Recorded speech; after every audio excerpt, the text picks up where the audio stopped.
My father always told me that the world is divided into the people who matter and the people who just take up space.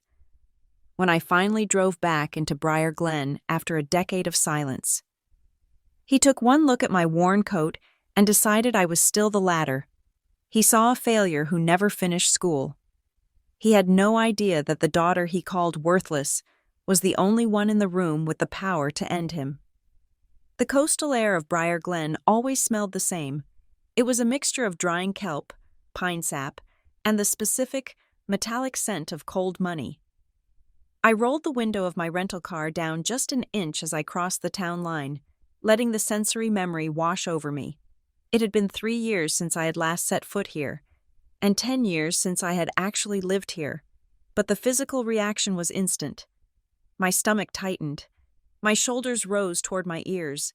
I forced myself to exhale, loosening my grip on the steering wheel until my knuckles returned to their normal color. I was 33 years old. I was not the frightened girl who had packed a duffel bag in the middle of the night and driven south until the gaslight came on. I was someone else entirely now, but to everyone in this town, and especially to the man waiting for me at the church hall. I was still Allison the disappointment, Allison the drifter, Allison who never finished what she started. I pulled into the gravel lot of the Seashell Inn, a modest establishment on the edge of town that had seen better decades. I could have afforded the Tideglass Hotel down by the marina, with its Egyptian cotton sheets and oceanfront balconies, but that would have raised questions. The narrative I had carefully constructed for my family required me to be scraping by. It required me to be just successful enough to afford a plane ticket, but not successful enough to command respect. The woman at the front desk squinted at my ID. "Welcome back, Ms. Richardson," she said, her voice raspy from decades of cigarettes. "Here for the funeral?" "The memorial," I corrected gently. "My grandmother passed away 2 weeks ago. This is just the service." "Right. Sorry for your loss. The Richardsons are big people in this town. Hard to miss them." She handed me a physical key attached to a plastic yellow tag. "Room 12? Round back." I thanked her and carried my own bag. It was a battered canvas weekender that I used specifically for trips home. Inside, buried beneath layers of unassuming knit sweaters and denim, was a laptop that cost more than this woman's car. It was encrypted with military-grade security software and contained files that could turn this sleepy, salt-sprayed town upside down. But as I walked across the cracked pavement to room 12, I looked like exactly what I was supposed to be. A woman who had peaked in high school and had been slowly sliding downhill ever since. I unpacked slowly. The room smelled of lemon polish and damp carpet. I hung my black dress on the back of the bathroom door and splashed cold water on my face. The mirror showed a woman with dark circles under her eyes and hair pulled back in a severe, no-nonsense knot. I let a few strands fall loose. I needed to look a little frayed, a little overwhelmed. If I looked too put together, Graham Richardson would take it as a challenge, and I was not here to challenge him, not yet. My phone buzzed on the bedside table. It was a block number. I let it go to voicemail. I knew who it was, and I knew what the message would say. The timing was impeccable. I checked the time. It was 4 in the afternoon. The memorial reception was starting at 5. I dressed in silence. The black dress was simple, purchased from a chain store 3 years ago. It fit well enough, but the fabric was cheap. I paired it with scuffed flats. I looked in the mirror one last time and practiced my expression. I softened my jaw. I widened my eyes slightly. I emptied my face of the sharp, analytical intelligence that I used every day in my real life. I was ready to play the part. The First Congregational Church of Briar Glen was a white clapboard fortress that had stood on the hill overlooking the harbor for 200 years. The reception hall in the basement was already humming with noise when I arrived. The air was thick with the smell of strong coffee and lilies. I stood in the doorway for a moment, scanning the room. It was a sea of navy blazers and sensible pearls. Briar Glen was a town where status was not flashed in neon. It was whispered in the weave of a sweater and the cut of a lapel. And holding court in the center of the room, near the large framed photograph of my grandmother, was my father. Graham Richardson looked exactly the same as the last time I had seen him. He was a tall man, broad-shouldered, with silver hair that was perfectly coiffed. He wore a suit that probably cost $3,000, tailored to hide the slight softening of his midsection. He was laughing at something the mayor was saying, his head thrown back, his hand resting possessively on the shoulder of my mother. I took a deep breath and stepped into the room. It took less than a minute for him to spot me. His eyes, a piercing, icy blue that I had inherited, locked onto mine across the crowded room. The laughter didn't stop, but the warmth drained out of his expression instantly. He said something to the mayor, patted my mother's arm, and began to move toward me. He moved through the crowd like a shark parting a school of fish. People stepped aside, nodding respectfully. He was Graham Richardson. He was a developer, a philanthropist, a pillar of the community. To them, he was success personified. "Allison," he said when he reached me. His voice was a rich baritone, loud enough to carry, loud enough to make sure the people nearby stopped their conversations to listen. "You made it." "Hello, Dad," I said. I kept my voice low. "I'm sorry I'm late. The flight was delayed. Always something, isn't it?"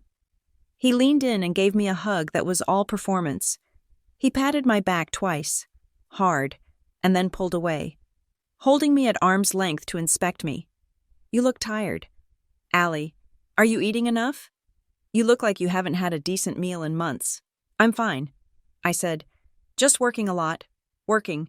He repeated the word as if it were a joke. "Right. The retail job? Or did you switch to waitressing again?" I lose track of the career path. I felt the familiar heat rise in my neck, but I forced it down. This was the game. This was how it always started.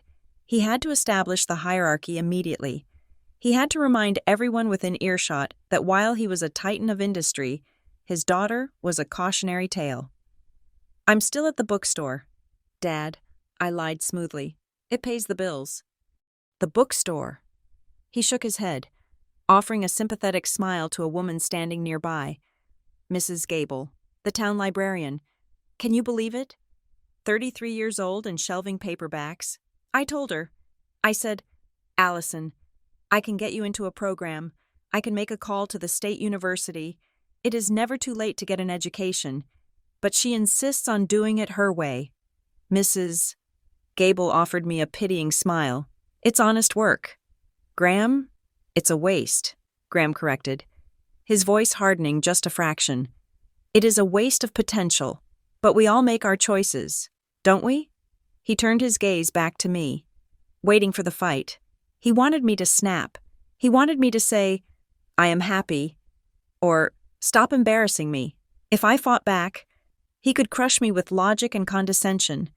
He could point out my cheap dress and my rental car and my lack of property. He could win. So I gave him nothing. "Grandma looks beautiful in that photo," I said, shifting my gaze to the easel behind him. He blinked, thrown off rhythm for a second. "Yes, she does. It was taken at the yacht club 5 years ago, before she started losing her grip. I saw my mother approaching then. Elaine Mercer was a woman who seemed to be constantly vibrating at a low frequency of anxiety. She was beautiful in a fragile, bird-like way, with dyed blonde hair and a nervous habit of touching her necklace. "Allison," she breathed, reaching for my hands. Her fingers were ice cold. "Oh, honey, I'm so glad you're here." "Hi, Mom. Did you find the room okay? Is the inn decent? We offered to pay for the hotel. You know." Graham offered. "She's an adult." "Elaine," Graham said, cutting her off. "If she wants to stay in a roadside motel, let her stay in a roadside motel. It builds character. Or maybe it just matches the budget." "Graham, please," my mother whispered. "Not today. I'm just saying," he said, raising his hands in mock surrender. "I am just stating facts. I offered to help.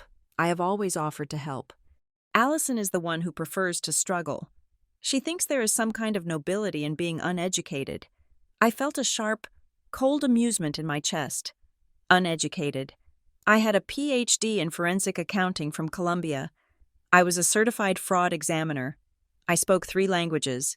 My billable rate for private consultation was $600 an hour. The agency I worked for didn't exist on public org charts, and the cases I handled involved sums of money that would make my father's real estate deals look like lemonade stand change. But to Graham Richardson, I was a dropout who ran away after 2 semesters of state college because she couldn't hack the pressure. I had never corrected him. When I went back to school, I did it quietly. When I built my career, I did it under my mother's maiden name and then eventually under a professional alias. I let him have his story because it kept me safe. It kept me off his radar. It's okay. Mom, I said, squeezing her cold hands. Really? I'm fine where I am. Graham sighed. A loud, tragic sound. Well, at least you're here for the reading tomorrow.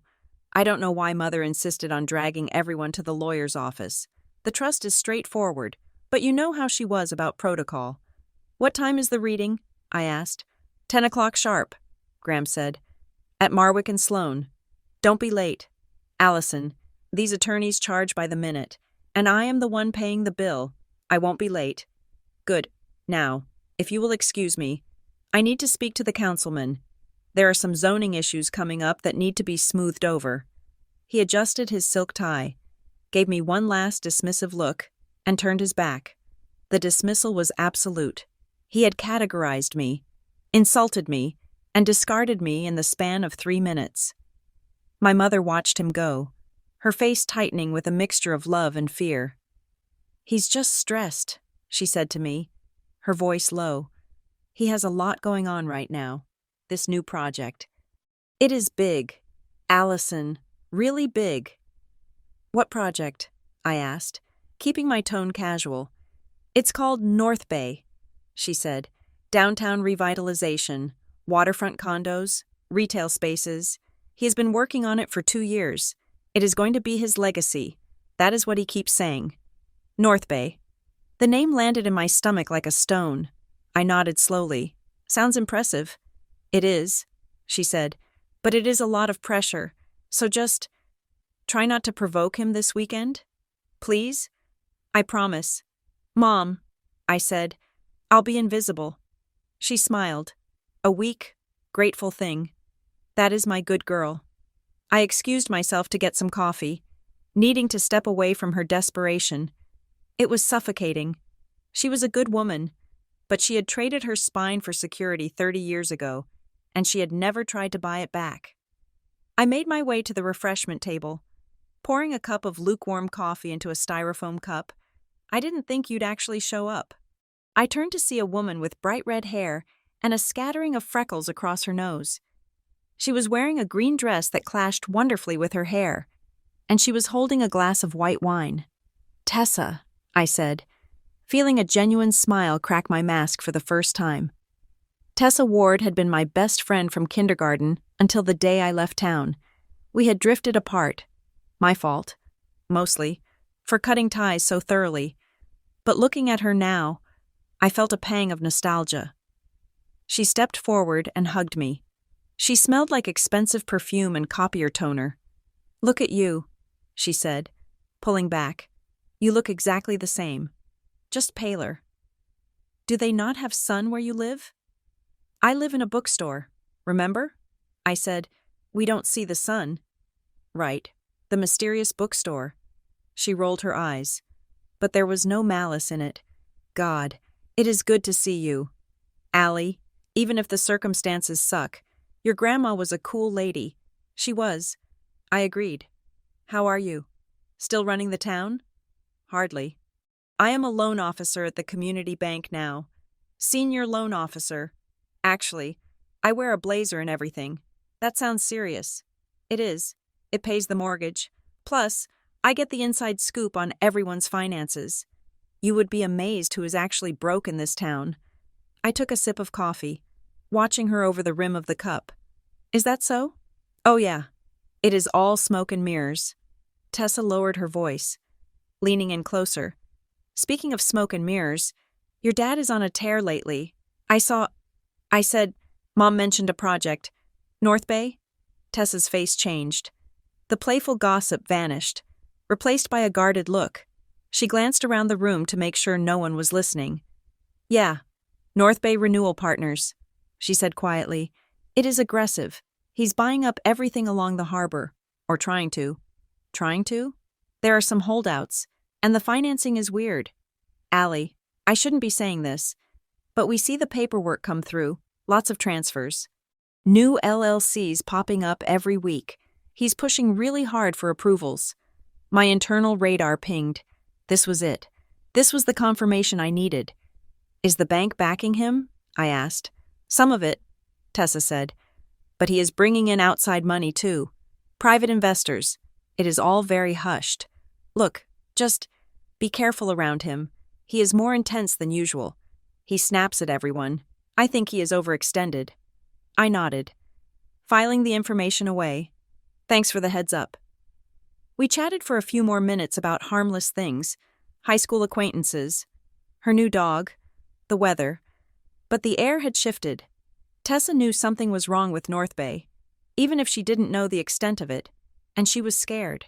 I left the reception an hour later. My father was still holding court, a glass of scotch in his hand, looking like the king of Briar Glen. I slipped out the back door without saying goodbye. The drive back to the Seashell Inn was dark. The streetlights in Briar Glen were yellow and sparse. I parked the rental car in the shadows and locked it manually, once inside room 12.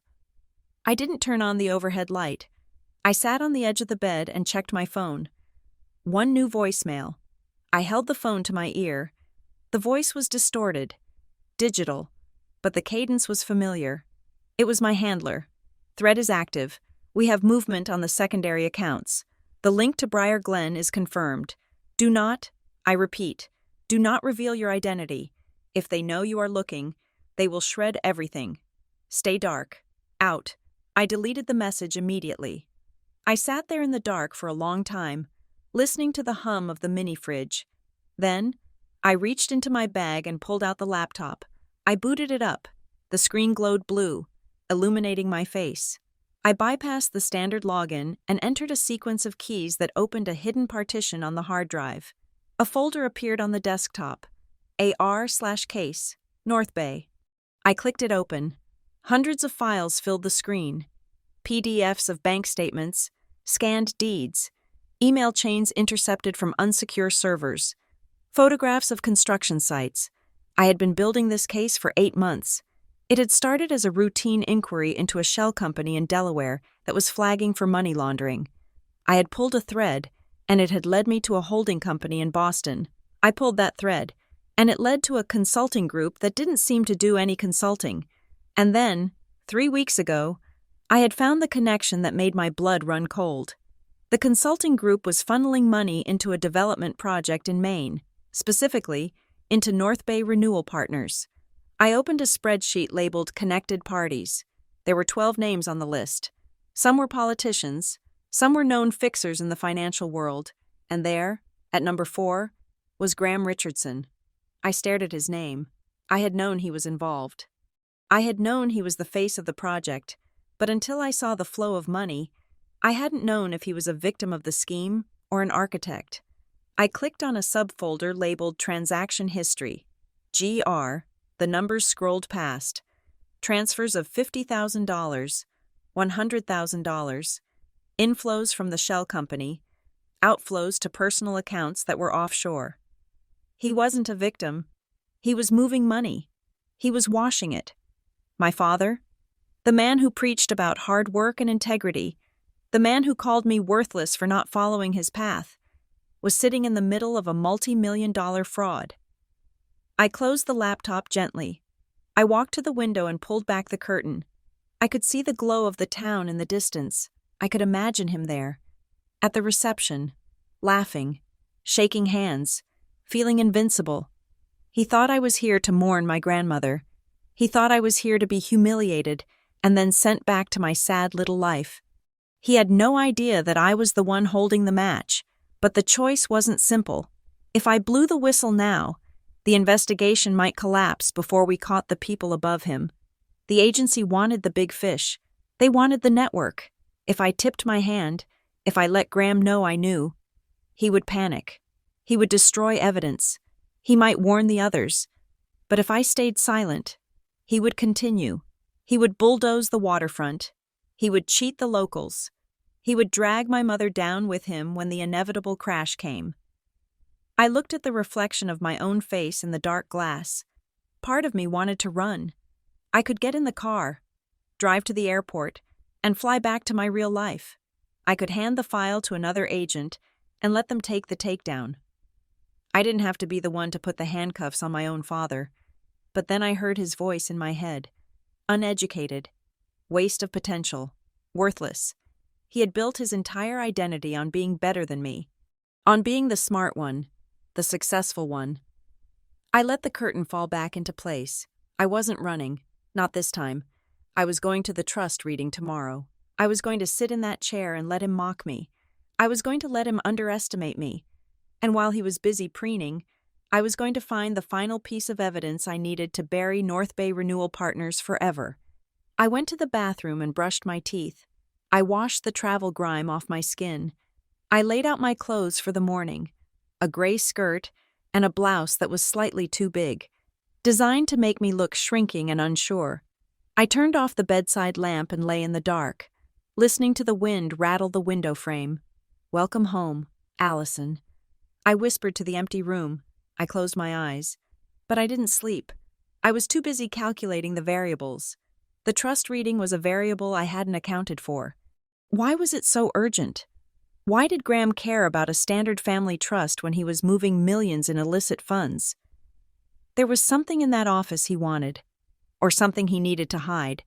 I would find out at 10 o'clock. The next morning broke gray and cold. A typical Maine spring day where the sun seemed to have given up before it even started. I drank black coffee from the lobby machine and ate a stale bagel. I checked my email on my phone, my burner phone, not my real one. No new messages. I drove into town, parking 2 blocks away from the law offices of Marwick and Sloan. The town was waking up. Fishermen were already out on the water, their boats bobbing on the gray swell. Shops were flipping their signs to open. It looked like a postcard. It looked innocent. I walked to the law office. It was housed in a brick building that had once been a customs house. The brass plaque on the door was polished to a shine. I pushed the door open and stepped into the warmth of the waiting room. My parents were already there. Graham was pacing, checking his watch. Elaine was sitting in a leather chair, staring at her hands. "You're late," Graham snapped without looking up. "It's 9:55. "Dad," I said, "I'm early. On time is late." "Allison, basic professional courtesy, but I suppose you wouldn't know much about that." I sat down next to my mother. She gave me a weak smile. "Did you sleep well?" she asked. "Fine," I said. The door to the inner office opened, and a young paralegal stepped out. "The Richardson family?" she asked. "Mr. Pike is ready for you now." Graham buttoned his jacket. "Finally, let's get this over with. I have a lunch meeting at 12. He marched past the paralegal, not acknowledging her existence. My mother followed. I brought up the rear. We entered a conference room that smelled of old paper and leather. A long mahogany table dominated the space. At the head of the table sat Jonah Pike. I knew Jonah by reputation. He was the junior partner, decent, overworked, and generally considered the only honest lawyer in town. He looked tired. He had a stack of files in front of him. "Please, sit," Jonah said.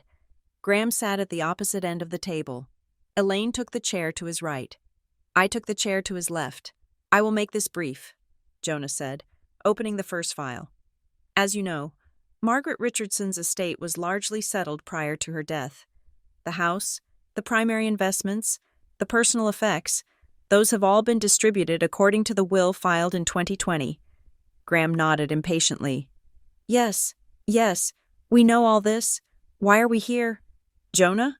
"Because," Jonah said, his eyes flicking to me for a fraction of a second.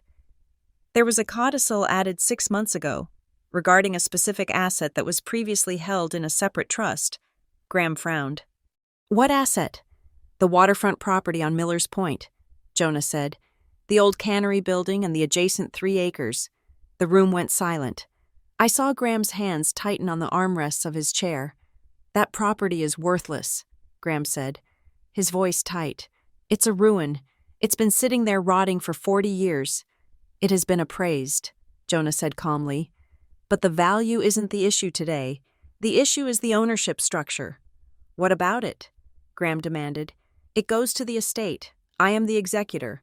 Actually, Jonah said, looking down at the paper in front of him, it doesn't. He slid a document across the polished wood.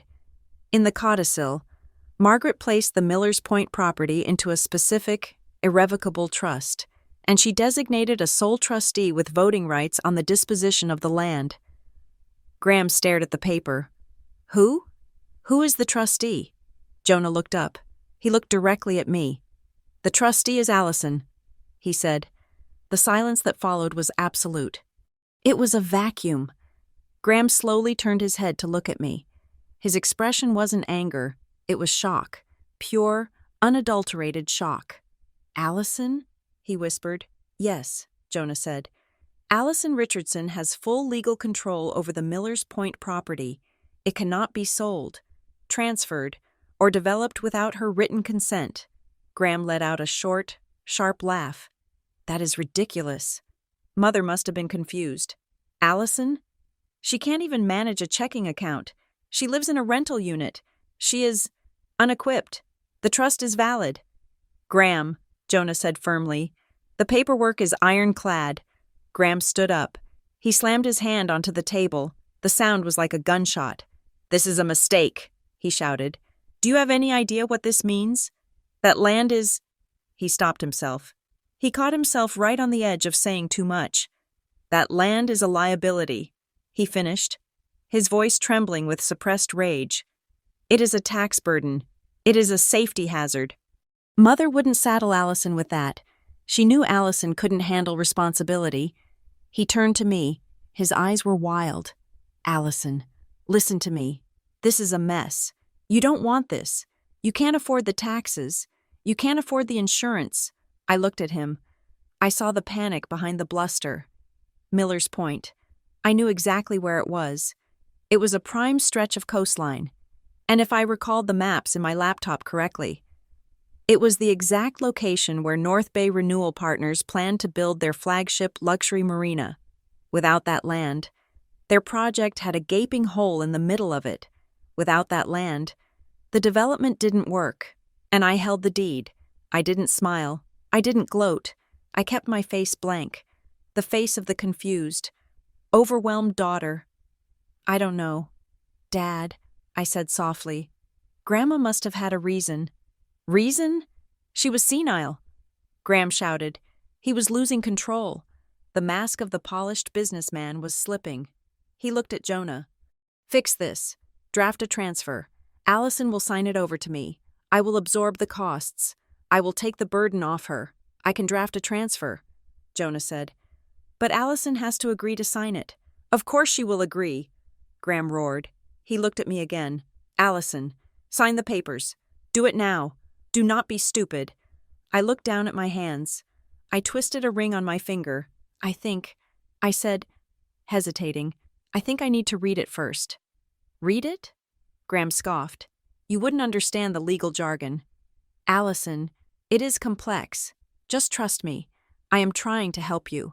I looked up at him. I'm sorry. Dad, I said, I promised Grandma I would take care of her things. I need to think about it. Graham's face turned a shade of purple I had never seen before. He leaned over the table, invading my space. You are making a mistake, he hissed. You are playing games with things you don't understand. You are going to get hurt. Allison, financial ruin. Is that what you want? Elaine reached out and touched his arm. Graham, stop. You're scaring her. He shook her off. She should be scared. She is out of her depth. He straightened up, adjusting his jacket with a violent tug. Fine, he spat. Read it. Play pretend. But by the end of the weekend, I expect that signature. Do not embarrass this family. Allison, we have tolerated your failures for long enough. Do not become a liability. He turned and stormed out of the room. The door slammed behind him. The silence in the room settled like dust. I am so sorry, Elaine whispered to Jonah. I don't know what got into him. It's okay. Mrs. Richardson, Jonah said. My mother looked at me. Her eyes were pleading. Just fix it, Allie, okay? Whatever he wants, just give it to him. It isn't worth the fighting. She stood up and hurried after him. I sat there for a moment. Then I looked at Jonah. He was watching me closely. There was a look of assessment in his eyes. Your grandmother was very specific, Allison, he said quietly. She was lucid. She knew exactly what she was doing. I reached out and took the file. I know, I said. I opened the folder. My eyes scanned the legal text.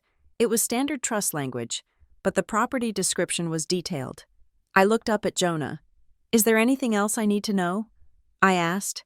Jonah hesitated. He looked at the door to make sure it was closed. There have been inquiries, he said, aggressive ones, about that property, before she died. Your grandmother was getting calls. From who? North Bay Renewal Partners, Jonah said. I nodded. Thank you. Jonah, I stood up, clutching the file to my chest like a shield. I walked out of the office and into the gray morning. My heart was hammering against my ribs, not from fear, but from adrenaline. The game had changed. I wasn't just an observer anymore. I was an obstacle. I walked back to my car, the file heavy in my arms. I needed to get back to the inn. I needed to cross-reference this deed with the North Bay blueprints. As I reached for my door handle, I froze. The glove box was open. I looked inside. The papers, rental agreement, insurance card, were scattered. Nothing was missing. But on the passenger seat, there was a single white business card. It was blank, except for a logo embossed in the center. A stylized compass rose. The logo of North Bay Renewal Partners. It was a message. We were here. We are watching. I picked up the card. The paper was thick, expensive. I got into the car and locked the doors. I sat there for a moment, breathing in the smell of the ocean and the faint scent of someone else's cologne that lingered in the air. Graham hadn't done this. He had been in the meeting. This was someone else. This was the money behind the money. I started the engine. They thought they were scaring a bookstore clerk. They thought they were intimidating a dropout. I put the car in gear and pulled out onto the street. They had no idea who they had just declared war on. I drove back to the inn, my mind racing. The weekend was no longer about a memorial. It was about survival. And for the first time in 10 years, I wasn't afraid of my father. I was hunting him. The conference room at Marwick and Sloan was designed to make people feel small. The ceilings were too high, the mahogany table was too wide, and the windows offered a panoramic view of the harbor that served as a constant reminder of who owned the town and who merely rented space in it. I sat on the left side of the table, my hands folded in my lap, watching a dust mote dance in a shaft of cold morning sunlight. Opposite me, my father, Graham Richardson, was checking his watch for the third time in 2 minutes. He did not look at me. To him, I was a piece of furniture, a slightly embarrassing, scuffed chair that he had been forced to bring along. My mother, Elaine, sat beside him, her posture rigid, her fingers twisting the strap of her handbag as if she were trying to wring water from a stone. Jonah Pike entered the room with a stack of files that looked heavy enough to break a toe. He was a man in his late 50s, with a face worn smooth by decades of managing the secrets of Briar Glen's wealthy families. He offered a tight, professional smile that didn't reach his eyes. "Good morning," he said, setting the files down with a heavy thud. "Thank you all for coming. I know it is early. Let us get on with it."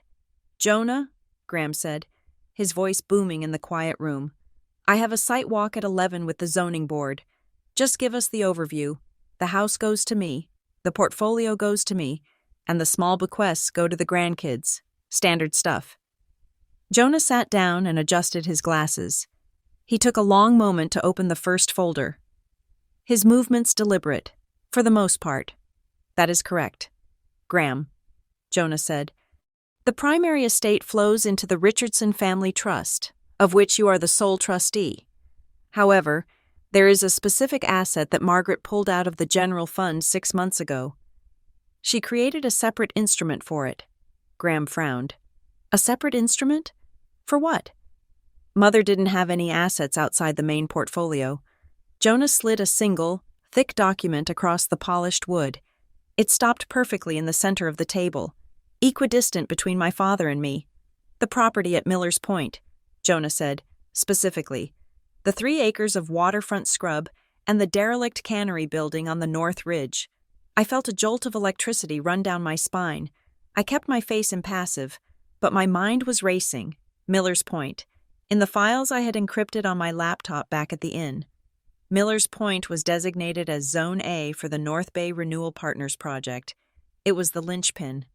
It was the only deep-water access point for the luxury marina they were pitching to investors. Without that land, the entire development was just a collection of condos with no water access. Graham laughed. It was a harsh, barking sound. That breathless heap of rocks? She separated that? Why? It is a liability. Jonah, the taxes alone are a waste of money. I was planning to bulldoze the structure next month just to lower the assessment. You cannot do that, Jonah said quietly. Graham's eyes narrowed. Excuse me? I am the executor. I can do whatever I see fit to maximize the value of the estate. Not with this asset, Jonah said. He looked at me then. His gaze was steady, weighted with a meaning I couldn't quite decipher yet. Margaret left the deed and the voting rights for the Miller's Point Trust to Allison. The silence that followed was absolute. It was the kind of silence that happens after a car crash, right before the screaming starts. I could hear the ticking of the grandfather clock in the corner. I could hear the shallow, rapid breathing of my mother. Graham turned his head slowly. He looked at the document, then at Jonah, and finally, he looked at me. It wasn't anger at first. It was total, bewildered disbelief. Allison? He repeated. The word sounded foreign in his mouth. Yes, Jonah said. Allison is the sole trustee. She has full control over the disposition of the land. She can sell it, keep it, or donate it. It is entirely her decision.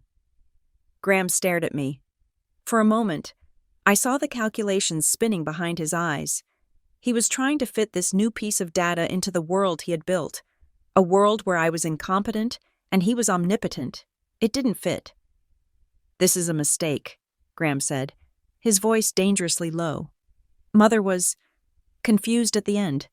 We all know that. She didn't know what she was signing. She probably thought she was giving Allison a trinket, a keepsake. She didn't mean to give her land. She was perfectly lucid. Graham, Jonah said firmly, we videotaped the signing. I can play it for you if you like. She was specific. She wanted Allison to have something of her own. Something, as she put it. Untainted by the business, Graham stood up. He pushed his chair back with enough force that it scraped loudly against the floor. He walked to the window and looked out, his back to us. I watched his shoulders rise and fall. He was composing himself. He was putting the mask back on. When he turned around, he was smiling. It was a terrifying expression. Paternal, condescending, and utterly fake. Well, he said, clasping his hands together. That is quaint. A nice gesture from Mother, but let us be practical. He walked over to my side of the table and placed a hand on my shoulder. I had to fight every instinct in my body not to flinch. His grip was heavy, possessive. Allison, honey, he said, this is a nice thought, but you and I both know you are not equipped to handle this. Property ownership is a nightmare. There are property taxes, liability insurance, environmental assessments. It costs thousands of dollars a year just to let that land sit there. You working at a bookstore? You cannot carry that cost. He squeezed my shoulder. I will tell you what I am going to do, he continued, his voice dripping with false generosity. I am going to take it off your hands. I will have Jonah draft a transfer deed right now. I will buy it from you for, let us say, $5,000. That is more money than you have seen in a while. I bet you can take a trip, buy some new clothes, and I will absorb the headache of the land. He looked at Jonah. Draw it up. I sat very still. The insult was so casual, so baked into his worldview, that he didn't even realize he was doing it. He assumed I was desperate. He assumed I was stupid. He assumed that $5,000 was a fortune to me. I looked at the document in the center of the table. I thought about the spreadsheet I had analyzed last night. The valuation of Miller's Point, once the zoning was changed for the marina, was estimated at $4 million. I cleared my throat. No, I said. It was a quiet word, but it seemed to echo in the room. Graham blinked. Excuse me? I said no. Dad? I said, looking up at him, I don't want to sell it. Not yet. Graham's smile faltered. Allison, do not be difficult. I am trying to help you. You cannot afford this land. I can figure it out. I said, I want to honor Grandma's wishes. She left it to me for a reason. He leaned down, his face inches from mine. The smell of his expensive cologne was overpowering. The reason was that she was an old woman who made a sentimental mistake. He hissed, Listen to me. You do not know what you are doing. You have no experience with real estate. You have no experience with finance. You never even finished a degree. For God's sake. Do you really think you can manage a commercial property? I don't know, I said, making my voice sound small and uncertain. Maybe I can learn. I want to read the papers first. I want to understand what I own. Graham straightened up, his face hardening into a mask of disgust. He looked at me like I was a stain on his lapel. Read the papers? He scoffed.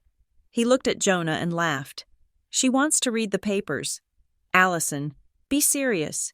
You wouldn't understand a single paragraph of that trust. It is legal language. It is complex. It is for people who are educated in these matters. The insult landed with surgical precision. It wasn't just that he thought I was dumb. It was that he needed me to be dumb. My incompetence was the foundation of his superiority. I can try, I said softly. He stared at me for a long moment, his jaw working. He was assessing the threat level. He decided I was just being stubborn, not strategic. Fine, he spat. Take the weekend. Play pretend businesswoman, but on Monday morning, I expect you to sign that transfer. I am not going to let a piece of prime real estate rot because my daughter wants to play dress-up. He grabbed his file from the table. We are done here. Jonah, I will see you on Monday. He stormed out of the room. The air seemed to rush out with him, leaving the space empty and cold. My mother stood up slowly. She looked at me, her eyes wet with unshed tears. She didn't look at Jonah. She walked around the table and took my hand. Allison, she whispered, please. What? Mom? Just give it to him, she said. Her voice was trembling. You know how he gets. He is under so much pressure with North Bay. This is just going to make him explode. Just keep the peace, honey. For me? Please. I looked at her. Really looked at her. I saw the lines of tension around her mouth, the fear that lived permanently in her eyes. She wasn't asking me to do the right thing. She was asking me to be the sacrificial lamb so she wouldn't have to deal with his temper. I can't do that. Mom, I said gently. She pulled her hand away as if I had burned her. You are just like him, she said bitterly. You are both so stubborn. She turned and hurried after him, the click of her heels fading down the hallway. I was left alone with Jonah Pike. I exhaled a breath I felt like I had been holding for 10 years. I reached for the glass of water in front of me and took a sip. My hand was steady. That was good. Jonah was watching me. He hadn't moved. He underestimated you, Jonah said. It wasn't a question. I looked at the lawyer. I let the mask slip. Just a fraction. I let the intelligence back into my eyes. He usually does, I said. Jonah closed the folder in front of him. He tapped his finger on the cover. I am legally bound to represent the interests of the trust, he said carefully, and as the trustee, my duty is to you. Allison, not your father. I know. There are things you should know about this property, he continued. He lowered his voice. Things that are not in the standard report. Like what? Like the fact that the deed transfer paperwork from the county clerk has been requested 5 times in the last month by a holding company called NRP Holdings, North Bay. I said. Jonah raised an eyebrow. You know them? I read the local paper. I lied. Jonah leaned forward. Look, Allison, I have known your father a long time. Graham is ambitious. But this North Bay deal feels different. The paperwork is sloppy. There are missing environmental disclosures. The financing is coming from sources I don't recognize. And the urgency, it is manufactured. They are pushing for closing dates that don't make sense. Why are you telling me this? I asked. Because if you hold on to this land, you are standing in front of a freight train, he said. And I don't think your father is driving the train. I think he is just shoveling the coal. If you don't sign that transfer, things are going to get ugly. I appreciate the warning. Jonah, I said. I stood up and picked up the deed. But I'm not signing anything. Jonah looked at me for a long moment. Then, for the first time, he smiled. A real smile. Your grandmother said you were the tough one. He said, I didn't believe her. I do now. I left the office with the deed in my bag. The morning air was biting, but I barely felt it. I had the leverage. Now I just needed the proof. The event at the Tide Glass Hotel that evening was billed as a community revitalization gala. In reality, it was a fundraising trough for North Bay Renewal Partners. I arrived 20 minutes late. I had spent the afternoon in my room at the inn, cross-referencing the property boundaries of Miller's Point with the North Bay site plans I had hacked from their server. It was exactly as I suspected. The revitalization included a plan to dredge the inlet at Miller's Point to accommodate yachts up to 80 feet. Without my land, they couldn't dredge. Without the dredging, the marina was useless. Without the marina, the projected return on investment for the entire project dropped by 40%. Graham wasn't just trying to get the land for cheap. He was trying to save his financial life. I wore a navy blue dress that was simple, severe, and elegant. I pulled my hair back into a sleek chignon. I applied my makeup with the precision of war paint. I wasn't hiding tonight. I was observing. The ballroom of the Tide Glass was awash of crystal chandeliers and ocean views. A string quartet played in the corner. Waiters in white jackets circulated with trays of champagne. I spotted my father near the center of the room. He was holding court, surrounded by a group of men in dark suits who looked like they cost more than the building. I walked over. Graham saw me coming.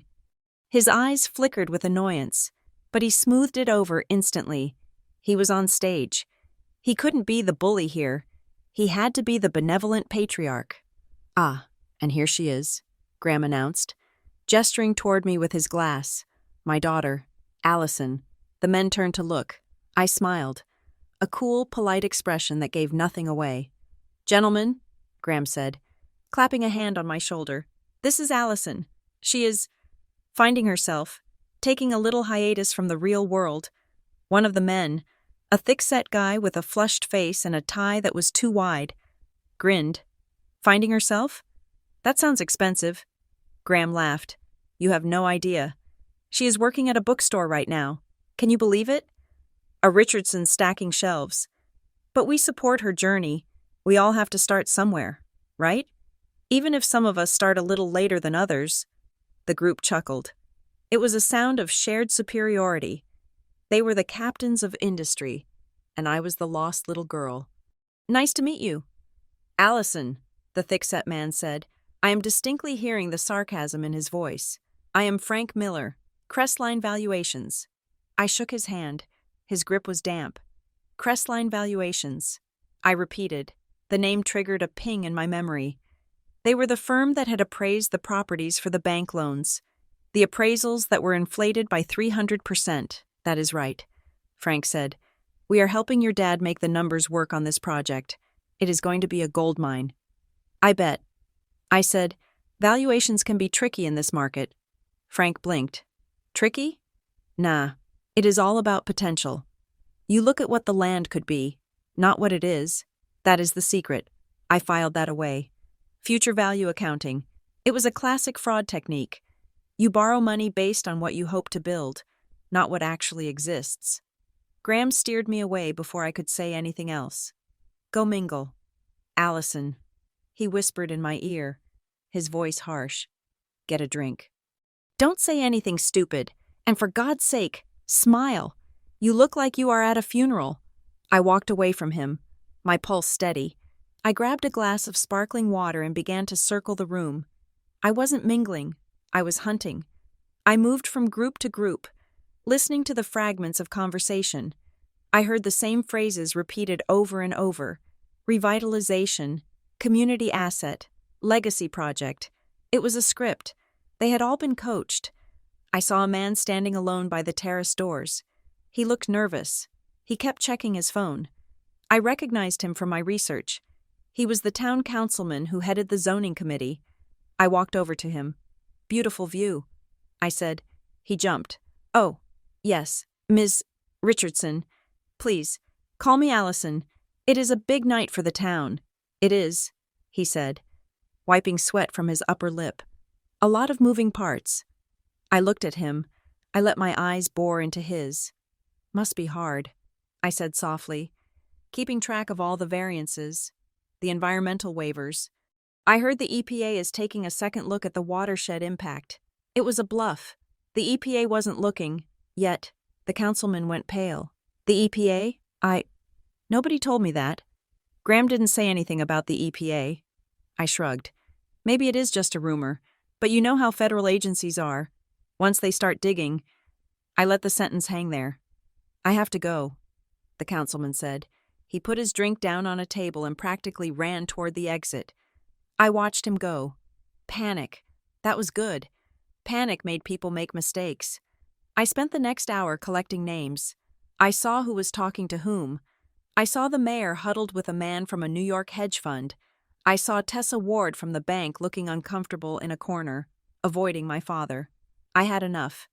I slipped out the side door, stepping into the cold, salty night air. The valet stand was busy, but I had parked my rental car in the self-park lot down the hill to avoid the fee. I walked down the dark path, the gravel crunching under my heels. The wind was whipping off the Atlantic, stinging my cheeks. I reached my car. It was a nondescript gray sedan parked under a flickering street lamp. I stopped. The passenger door was not closed all the way. The interior light was on, a dim yellow glow in the darkness. I didn't panic. I scanned the perimeter. The parking lot was empty. No shadows moved. I walked to the car and pulled the sleeve of my dress over my hand to avoid leaving prints. I opened the door. The glove box was open. The contents were spilled onto the floor mat, the manual, the registration, the napkins. But nothing was missing. My GPS was still there. The spare change was still in the cup holder. It wasn't a robbery. On the driver's seat. There was a single object. It was a photograph. I picked it up. It was a grainy, zoomed-in shot. It showed me sitting in my car, yesterday afternoon, working on my laptop. The screen was visible. You couldn't read the text, but you could see the interface. You could see that I wasn't shopping for shoes. I turned the photo over. Written on the back in red marker were 2 words: "Go home." My breath hitched. They knew. They didn't know exactly who I was. If they knew I was a federal investigator, they wouldn't be sending warnings. They would be shredding documents and fleeing the country. But they knew I wasn't just a bookstore clerk. They knew I was digging. Graham didn't do this. This was too sophisticated. Graham would have yelled at me. This was the work of the partners, the people he had gotten into bed with. I got into the car and locked the doors. My hands were shaking now, not from fear, but from the realization of how deep the rot went. I started the engine and drove. I didn't go back to the inn. I drove 5 miles out of town to a rest stop on the highway. I pulled into the darkest corner of the lot. I pulled out my burner phone. I dialed the number that I had memorized but never saved. It rang twice. "This is Echo," a voice said. "It's me," I said. My voice was steady. "Status? I have been made." There was a pause on the line. "How bad?" "Soft burn," I said. "They tossed my car. Left a photo. They know I'm looking. But they don't know who I am working for. They think I am just a snooping daughter. You need to pull out," the handler said. "If they are physical. The risk matrix just spiked. We can send a team in a week." "No," I said. "A week is too long. If I leave now, they will liquidate. They will bury the assets in shell companies we will never find. And Graham. I hesitated. Graham is the weak link. I said, he is desperate. I saw him tonight. He is leveraged to the hilt. If he thinks I am a threat, he will try to crush me legally. But if he realizes what is actually happening, if he realizes he is the patsy, he might flip. It is too dangerous. Allison, I have the leverage. I said, I own Miller's Point. They can't move without me. I can force a stalemate. Allison, I am staying. I said, I am going to finish this, but I need you to run a name for me. Frank Miller. Crestline Valuations. Fine. The handler sighed. I will run it, but watch your back. If Graham figures out you are a Fed, he won't. I said, he is too busy thinking I am a failure. I hung up the phone. I looked at the photograph on the seat next to me. Go home. I looked out at the dark highway. I am home, I whispered, and I'm going to burn the house down. The morning fog still clung to the harbor when I met Tessa Ward at a diner on the outskirts of town. It was a place for fishermen and truckers, where the coffee was strong and the booths were high enough to offer privacy. I sat in the back corner, nursing a black coffee and watching the door. Tessa arrived 5 minutes late, looking flushed and nervous. She slid into the booth opposite me, her eyes darting around the room before settling on my face. You are going to get me fired. Allison, she whispered, unwinding a thick wool scarf from her neck. If Graham finds out I am talking to you about bank business, he won't find out, I said, pushing a menu toward her. And I'm not asking for bank secrets. I am asking about public records, things that would be in the loan filings anyway. Tessa sighed and signaled the waitress for coffee. It is not that simple. Briar Glen is a small town. Everyone knows everyone's business before the ink is dry. And your dad, he has been leaning on the board. Hard. Leaning how? I asked. Tessa waited until the waitress poured her coffee and left before speaking. She leaned in, lowering her voice to a hush. He is pushing through bridge loans, alley, big ones, for North Bay, and the collateral. It doesn't make sense. How so? We usually require an independent appraisal for commercial loans over $500,000, standard procedure.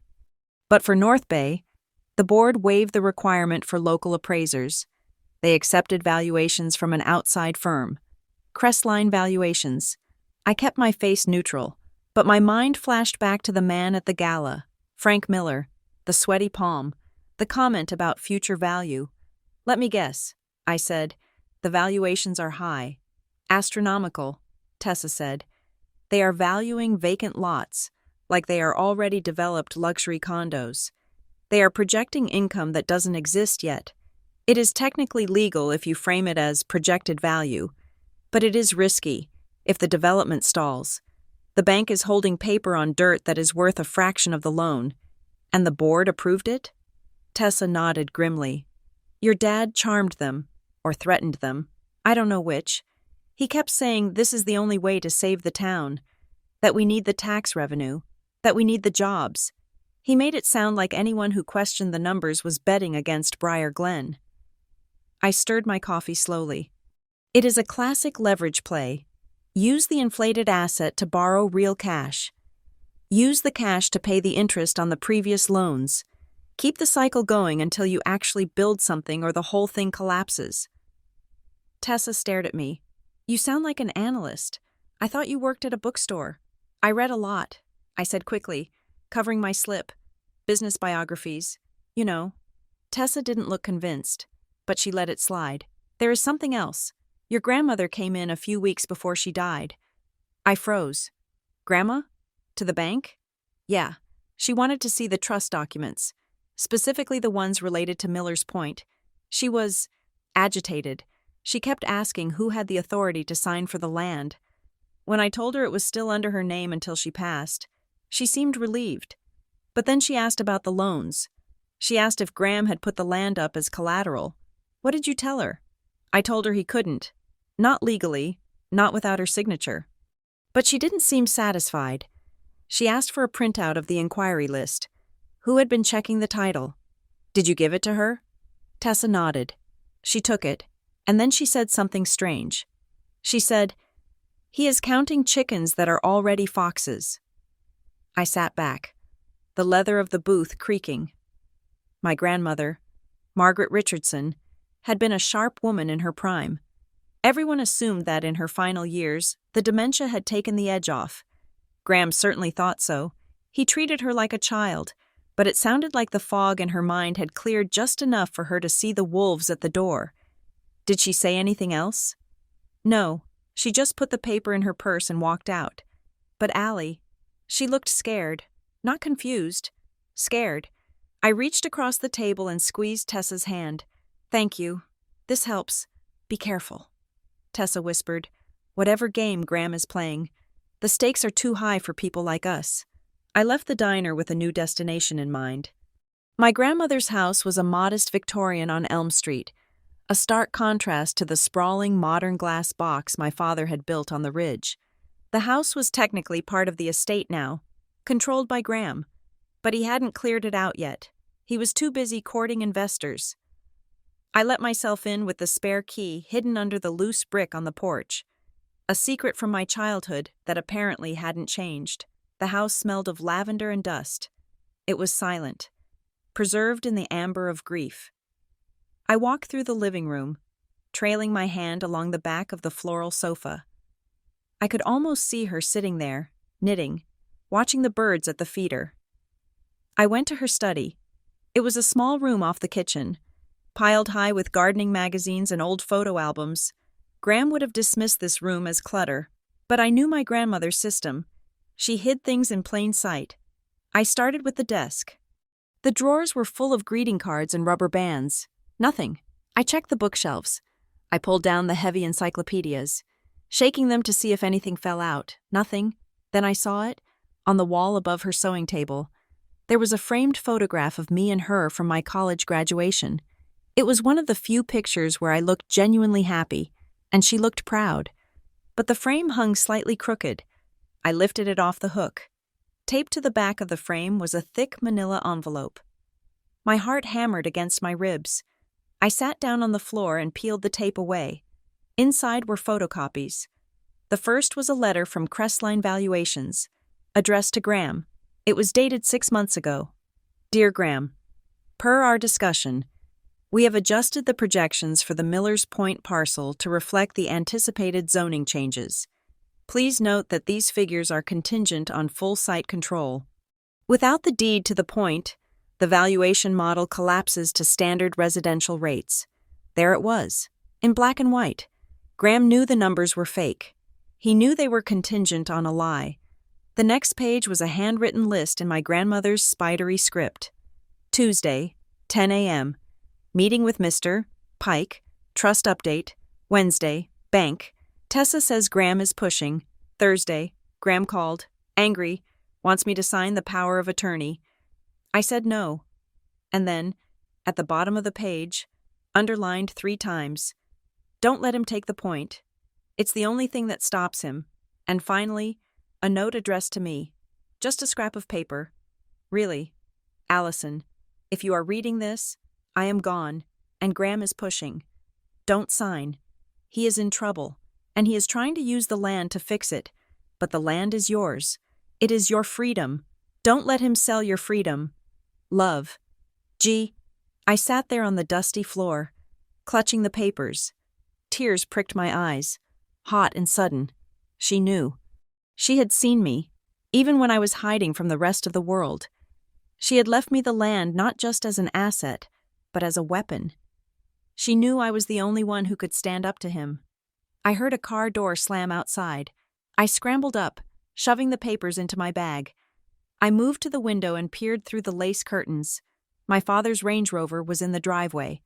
Panic flared, cold and sharp. I couldn't be caught here, not with this evidence. I heard the key turn in the front door. I moved quickly to the back of the house. Toward the kitchen door that led to the garden, I eased it open, wincing as the hinges squeaked. "Allison?" Graham's voice boomed through the quiet house. "Is that you? I saw your rental car." I froze. There was no point in running. He had seen the car. If I ran, I looked guilty. if I stayed. I looked like a grieving granddaughter. I took a deep breath, smoothed my hair, and walked back into the hallway. "Hi, Dad," I said, keeping my voice steady. "I was just looking for a photo." Graham stood in the entryway, filling the space with his presence. He was wearing his suit, as always, but his tie was loosened, and his face was flushed. "A photo," he repeated. "You break into my mother's house to look for a photo?" "I didn't break in," I said. "I used the key, and it is not just your mother's house. It is the family house." Graham walked toward me. He didn't stop until he was uncomfortably close. "It is an asset of the estate, Allison, which means it is under my supervision. You have no business being here. I'm leaving," I said, clutching my bag tighter. "Wait." He reached out and grabbed my arm. His grip was tight, bordering on painful. "I spoke to Jonah," he said. "He tells me you are still stalling on the transfer." "I'm not stalling," I said, looking at his hand on my arm until he released me. "I told you. I am reviewing the documents." "There is nothing to review," he shouted, his composure snapping. "It is a standard transfer." "Why are you doing this? Allison? Are you trying to hurt me? Is that it? Are you trying to punish me for being successful?" "I'm not trying to punish anyone," I said quietly. "I just want to understand what I own." "You own nothing," he spat.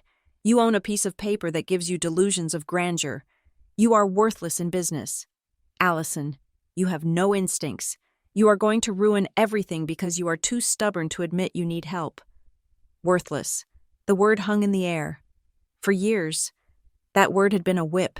It had made me cower. It had made me run. But today, standing in my grandmother's hallway with the evidence of his fraud burning a hole in my bag, the word didn't hurt. It just clarified things. He wasn't yelling because he was right. He was yelling because he was terrified. "You are right, Dad," I said. I made my voice tremble. "Just a little," I feigned submission. "I don't know business like you do." Graham blinked, surprised by the sudden capitulation. "Exactly," he said, exhaling a sharp breath. "Exactly. So why fight me? I need to feel like I'm doing the right thing for Grandma." I said, "Just give me until the forum tonight. I'll bring the papers there. If everything makes sense, I'll sign." Graham studied me. He was looking for the trap, but he was so used to seeing me as weak that he couldn't see the strategy. He saw a daughter who was cracking under pressure. "Fine," he said, straightening his jacket. "The community forum is at 7 at the high school gym. Bring the papers. And Allison?" "Yes?" "Do not embarrass me tonight. There will be investors there. Important people. Just sit in the back, listen to the presentation, and then we will sign the transfer quietly afterward." I nodded. "I promise." He stepped back, gesturing to the door. "Go. And don't come back here without asking me." I walked past him. My head bowed. I walked to my car, got in, and drove away. I didn't look back. I wasn't going to the inn. I was going to the library. I needed a secure internet connection, and I needed to scan these documents before something happened to them. As I drove, the clarity settled over me like a cold frost. My father didn't love me. That wasn't new. But I realize now that he didn't even see me as a person. I was an obstacle. I was a resource to be mined or a problem to be discarded. He was willing to steal my inheritance, gaslight me about my own competence, and potentially implicate me in federal fraud, all to save his own reputation. The bridge was burned. There was no going back to being his daughter. Tonight, at the forum, I wouldn't be his daughter. I would be the trustee of Miller's Point, and I would be the one asking the questions he couldn't answer. The Briar Glen High School gymnasium smelled of floor wax and old sweat. Folding chairs were set up in rows facing a stage where a large screen displayed the North Bay Renewal Partners logo, a sleek, stylized compass that looked more like a crosshair. The room was packed. Locals were there, worried about traffic and taxes. Business owners were there, hoping for the spillover revenue. And in the front row, the investors sat in their dark suits, looking bored and expensive. I took a seat in the middle, near the aisle. I had the manila envelope in my bag, but I also had a notepad and a pen. I looked like a concerned citizen. Graham was on stage. He was in his element. He held a microphone, pacing back and forth, gesturing at the renderings of the gleaming new marina. "This is not just a development," he was saying, his voice rich with practiced emotion. "This is a rebirth. Briar Glen has been sleeping for too long. We have watched the towns south of us get the tourists, the money, the growth. Why not us? Why not here?" The crowd murmured. He had them. He was selling them hope. North Bay Renewal Partners is committed to preserving the character of this town while injecting the capital we desperately need. Graham continued, "We are talking about 200 permanent jobs. We are talking about a tax base that will fund our schools for a generation." He paused for effect. "But we need to move forward together. We need to be bold." He opened the floor for questions. The first few were softballs. Will there be public parking? Yes. Will local contractors be hired? Absolutely. Then I stood up. Graham saw me. His smile tightened for a fraction of a second. But he nodded. Yes? A question from the back. I didn't use the microphone. I projected my voice, using the diaphragm control I had learned for courtroom testimony. "My name is Allison Richardson," I said. A ripple of whispers went through the room. Everyone knew who I was. The prodigal daughter. The failure. "Go ahead." "Allison," Graham said, his tone indulgent. "What is your question?" I looked at the rendering on the screen. It showed a massive breakwater extending from Miller's Point. "Mr. Richardson," I said. "The rendering shows a Class A marina capable of docking vessels with a draft of over 12 feet. Is that correct?" Graham nodded. "That is correct. We are targeting the luxury yacht market to accommodate that draft." I continued, my voice calm and precise. "You would need to dredge the inlet by at least 8 feet. According to the Army Corps of Engineers maps, the sediment at Miller's Point contains heavy concentrations of industrial runoff from the old cannery. Dredging would require a Level 4 environmental impact statement and a remediation plan estimated at $12 million. The room went quiet. The whispers stopped. I looked at my notepad. I don't see a $12 million line item for remediation in the public prospectus. I said, "In fact, the prospectus lists the site preparation costs at only $500,000. Graham's smile was frozen on his face. He gripped the microphone tighter. "Well, Allison, that is a very detailed question. Our engineers have assessed the site. The sediment issue is minimal. We have a proprietary method for containment, a proprietary method that costs less than 5% of the industry standard?" I asked. "That seems optimistic.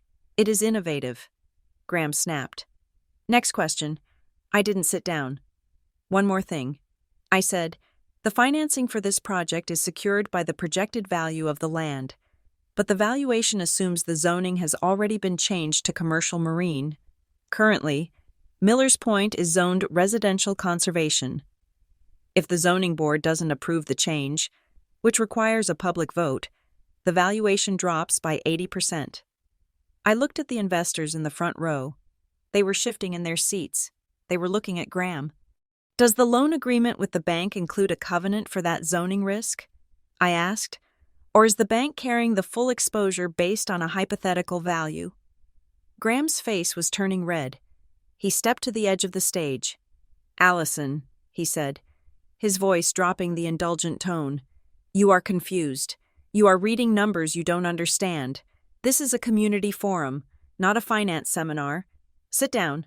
I am a trustee of the land in question," I said, my voice cutting through the tension, "and as a property owner, I am concerned that the development plan relies on assumptions that are legally and financially unstable." "Sit down," Graham shouted. The microphone screeched with feedback. The crowd gasped. Graham never shouted in public. He realized his mistake instantly. He tried to laugh it off. "I apologize," he said, wiping sweat from his forehead. "My daughter is passionate, but she is not a professional developer. We have the best experts in the state working on this." He pointed to a man in the third row. "Yes, sir? You had a question?" I sat down. My heart was pounding, but my hands were steady. I had planted the seed. I had shown the investors, and the town, that the numbers didn't add up, and I had shown Graham that I wasn't just reading the papers, I was understanding them. The rest of the meeting was tense. The soft questions were gone. People started asking about the zoning. They started asking about the dredging. Graham fielded them with increasing aggression, his answers becoming vague and defensive. When the meeting ended, I didn't wait to talk to him. I slipped out the side door while he was surrounded by the nervous investors. I walked to my car in the dark parking lot. The air was cold, but I felt hot. I checked my phone. One new email. It was from an anonymous address. Watcher88. Subject: You're close. I opened it. There was no text in the body of the email, just a single attachment.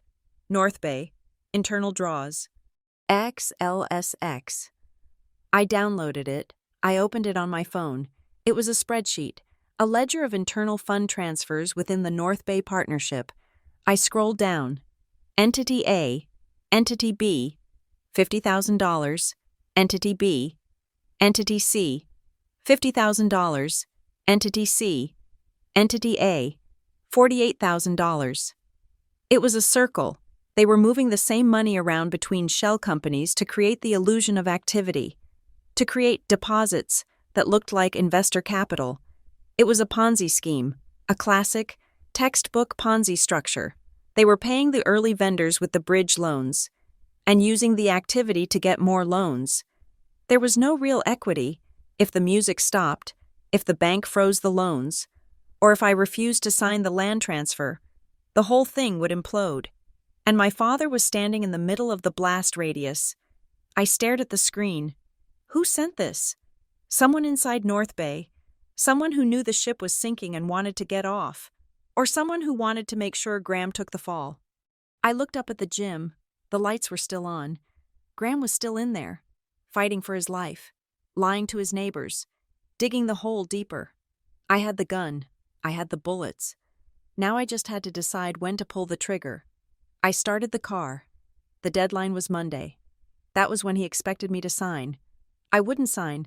I would file an injunction. I would stop the transfer. And then I would watch him crumble. But first, I needed to make sure he couldn't drag me down with him. I needed to verify the sender of this email. I drove back to the inn, the spreadsheet glowing on the passenger seat like a radioactive isotope. The war had moved from the shadows to the stage, and for the first time in my life, I wasn't the one who was afraid of the lights. The glow of my laptop screen was the only light in room 12 of the Seashell Inn. It was 3 a.m, and the spreadsheet sent by the anonymous whistleblower was open in front of me. To an untrained eye, it was just rows of numbers and dates. To me, it was a map of a crime scene. I had cross-referenced the entity names: North Bay Renewal Partners, Harborview Holdings, Atlantic Rim Capital, against the classified database I accessed through my secure VPN. The pattern was unmistakable. The money flowing into Briar Glen wasn't coming from legitimate investors. It was coming from a network of shell companies based in the Caribbean that I had been tracking for 18 months under the codename Operation Riptide. This wasn't just small-town graft. My father hadn't just gotten into bed with shady local developers. He had unwittingly, or perhaps wittingly, become a laundromat for a massive international fraud ring. They were using the North Bay project to wash dirty money, turning illegal cash into clean construction contracts and property assets. I sat back, rubbing my eyes. The scale of it was terrifying. If this went south, it wouldn't just be a bankruptcy. It would be federal prison. I closed the laptop and shoved it under the mattress. I needed to talk to my handler, not over the phone, face to face. I drove out of Briar Glen before dawn, heading south on the interstate to a rest stop 30 miles away. The anonymity of the highway was comforting. Here, I wasn't Allison the failure. I was just another pair of headlights in the dark. I pulled into the truck parking area, positioning my sedan between 2 idling 18-wheelers. 5 minutes later, a gray hatchback pulled in 2 spots down. I waited. The driver of the hatchback got out and walked toward the vending machines. I followed a minute later. My contact, who went by the call sign Echo, was standing in front of a coffee machine, studying the selection of stale pastries. He was a man of average height, average build, and completely forgettable features. That was his greatest asset. "You are playing with fire." "Allison," he said without turning around. He dropped 2 quarters into the machine. "I know," I said, staring at the reflection in the glass. I ran the names from the spreadsheet. "It is Riptide." "I know," Echo said. "We saw the ping when you ran the search. That is why I agreed to meet. You have confirmed the local nexus. That is good work." "It is not just a nexus," I said. "It is the hub. They are funneling everything through the Marina project. If I stop the land transfer, I choke the whole operation. Or you make them desperate," Echo said. The machine whirred and dispensed a cup of black coffee. He turned to face me. "Listen to me. We are close to an indictment on the upper management. But we need intent. We need to prove that the local partners, your father included, aren't just dupes. We need a direct link showing they knowingly signed off on false disclosures to secure the bank financing. I have the grandmother's ledger," I said. "It proves Graham knew the valuations were fake. It proves he received a letter," Echo corrected. "It doesn't prove he acted on it. A defense attorney could argue he never read it. We need him on record, or someone close to him, admitting that the books are cooked and they are proceeding anyway." He took a sip of the coffee and grimaced. "You have 24 hours. Allison, if you can't get the link, we have to move on the current evidence, which is weak. Graham might walk, and if he walks, he keeps the town, and the bad guys just move to another shell company. I will get it." I said, "How?" "I am going to make him panic." I drove back to Briar Glen as the sun was coming up. The town looked peaceful, bathed in golden light, but the feeling in my gut was heavy. I stopped at the local bakery to get a real coffee. The bell above the door chimed, and the chatter inside stopped instantly. 3 women I recognized from high school were standing by the counter. They looked at me, then looked away, whispering. I walked to the counter. The girl working the register, a teenager who didn't know me, smiled nervously. "Just a black coffee, please," I said. One of the women, Mrs. Higgins, cleared her throat. She had been my mother's bridge partner for 20 years. "It is good to see you out and about." "Allison," she said. Her voice was dripping with a sickly sweet concern that made my skin crawl. "We were so worried when Graham told us." "Told you what?" I asked, turning to face her. "Oh, you know." She waved a hand vaguely. "About your episodes. He said you were confused at the meeting yesterday, that you were having a hard time distinguishing reality from your stories." My grip on the counter tightened. "He told you I was having a breakdown?" I asked. "He said you were under a lot of stress." "Mrs. Higgins said, taking a step back, that you were imagining things about the development. He is just worried about you, dear. He wants to get you help." I stared at her. It was brilliant. It was evil, but it was brilliant. He was discrediting me before I could even blow the whistle. If I went to the police, or the press, he would just point to his poor, confused daughter and say I was off my medication.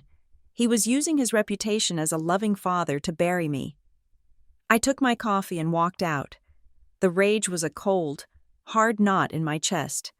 I found my mother, Elaine, at the small garden center where she volunteered on Saturdays. She was watering a tray of pansies, her movements mechanical. When she saw me, she flinched. "Mom, we need to talk," I said. "Not here." "Allison," she hissed, looking around. "People are watching." "I don't care," I said. I cornered her by the potting soil. "Dad is telling people I am insane. He is telling the whole town I'm having a breakdown so he can steal the land. And you are letting him." Elaine put down the watering can. Her hands were shaking. "He is not stealing it," she said weakly. "He is trying to save us." "Save us from what? From the truth? From ruin?" she whispered harshly. "Do you have any idea how much debt we are in? The house is leveraged. The cars are leased. The credit cards are maxed out. If North Bay doesn't happen, we lose everything. Allison, everything." I looked at her. I saw the terror in her eyes. It wasn't fear of Graham's temper anymore. It was fear of being poor.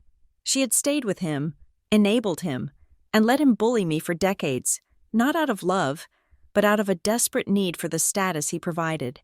"So that is it," I said. "You would sell me out to keep the country club membership." "It is not like that," she pleaded. "He promised that once the deal closes, he will pay off the debts. He will set up a trust for you. You will be taken care of." "I don't want his money." "Mom," I said, "I want my dignity." "And you sat there and let him call me worthless. You let him tell people I'm crazy. I didn't have a choice," she sobbed. "You always had a choice," I said. "You just chose the money." I turned and walked away. She called my name, but I didn't stop. The severance was complete. I had no mother. I only had a witness I couldn't trust. I needed to clear my head. I drove to the public park overlooking the harbor, parking near the tennis courts. I sat on a bench, watching the gray water churn against the rocks. A sleek black convertible pulled up to the curb. The window rolled down. It was Marianne Richardson, Graham's second wife. She was 10 years younger than Graham, beautiful in a sharp, manicured way. We had never been close. She tolerated me as the baggage that came with her husband. "Get in," she said. I looked at her. "Why?" "Because I know you have the ledger," she said. I got in. The interior of the car smelled of leather and vanilla. Marianne didn't look at me. She gripped the steering wheel, staring out at the ocean. "He is going to destroy you, Allison," she said. "If you don't sign that transfer on Monday, he is going to file for a competency hearing. He has a doctor on payroll who will testify that you are unstable. He will take the power of attorney, and he will take the land." "Why are you telling me this?" I asked. "You want the deal to go through just as much as he does." Marianne laughed. A bitter sound. "Do I? Do you know what happens when Graham gets what he wants? He buys more. He leverages more. He is an addict. Allison, he is addicted to the appearance of success." She turned to me. Her eyes were hard. "He owes money to people who don't send collection letters." She said, "Scary people. That is who the investors really are. If he doesn't deliver Miller's point, they aren't going to sue him. They are going to hurt him. And me." I felt a chill run through me. This aligned with the Riptide file. The shell companies were fronts for organized crime syndicates. Graham had borrowed from the mob to pay the bank. "So you are warning me?" I asked. "I am telling you the truth," she said. "He is cornered. A cornered animal doesn't care about family. He will sacrifice you to save his own skin. He has already convinced himself that it is for your own good." She reached into her purse and pulled out a pack of cigarettes. She lit one with a trembling hand. "He told me to invite you to dinner tomorrow night," she said, blowing smoke out the window. "The reconciliation dinner. He is going to try to charm you one last time. If that doesn't work—" She didn't finish the sentence. "Thanks for the warning," I said. I opened the door to get out. "Allison," she said. I looked back. "He doesn't hate you," she said softly. "He just hates that you see him. He can fool everyone else. He can fool your mother. He can fool the town. But he knows he can't fool you. That is why he wants to break you." I slammed the door and walked away. I had the motive now. Graham was desperate, but desperation wasn't proof of fraud.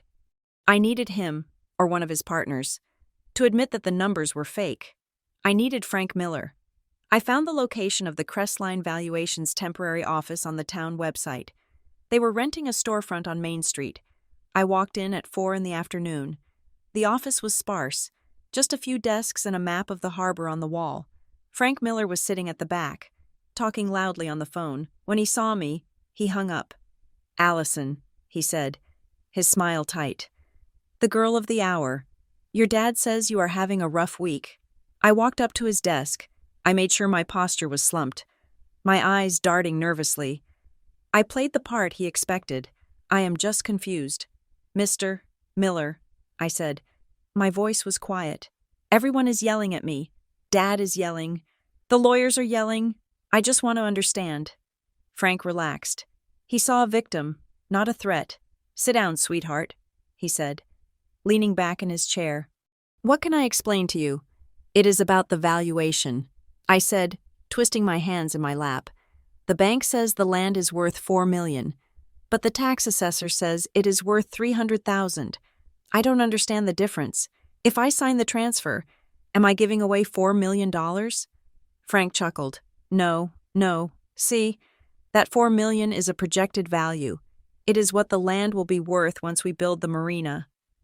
Right now, it is just dirt, but—" I paused, letting him fill the silence.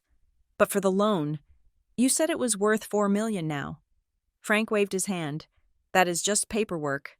Allison, it is a future value lending instrument. We tell the bank, hey, assume the zoning is changed. Assume the dredging is done. It allows us to access the capital to do the work. It is standard practice, but the zoning hasn't changed." I said, "And the dredging? The environmental report says the sediment is toxic." Frank's smile faltered. "Who told you that?" "I read it." I said, "In the library. If the sediment is toxic, you can't dredge. If you can't dredge, there is no marina. If there is no marina, the land is never worth $4 million. Frank leaned forward. His face was losing its color. "Listen to me," he said, his voice dropping. "The sediment isn't a problem. We have arrangements.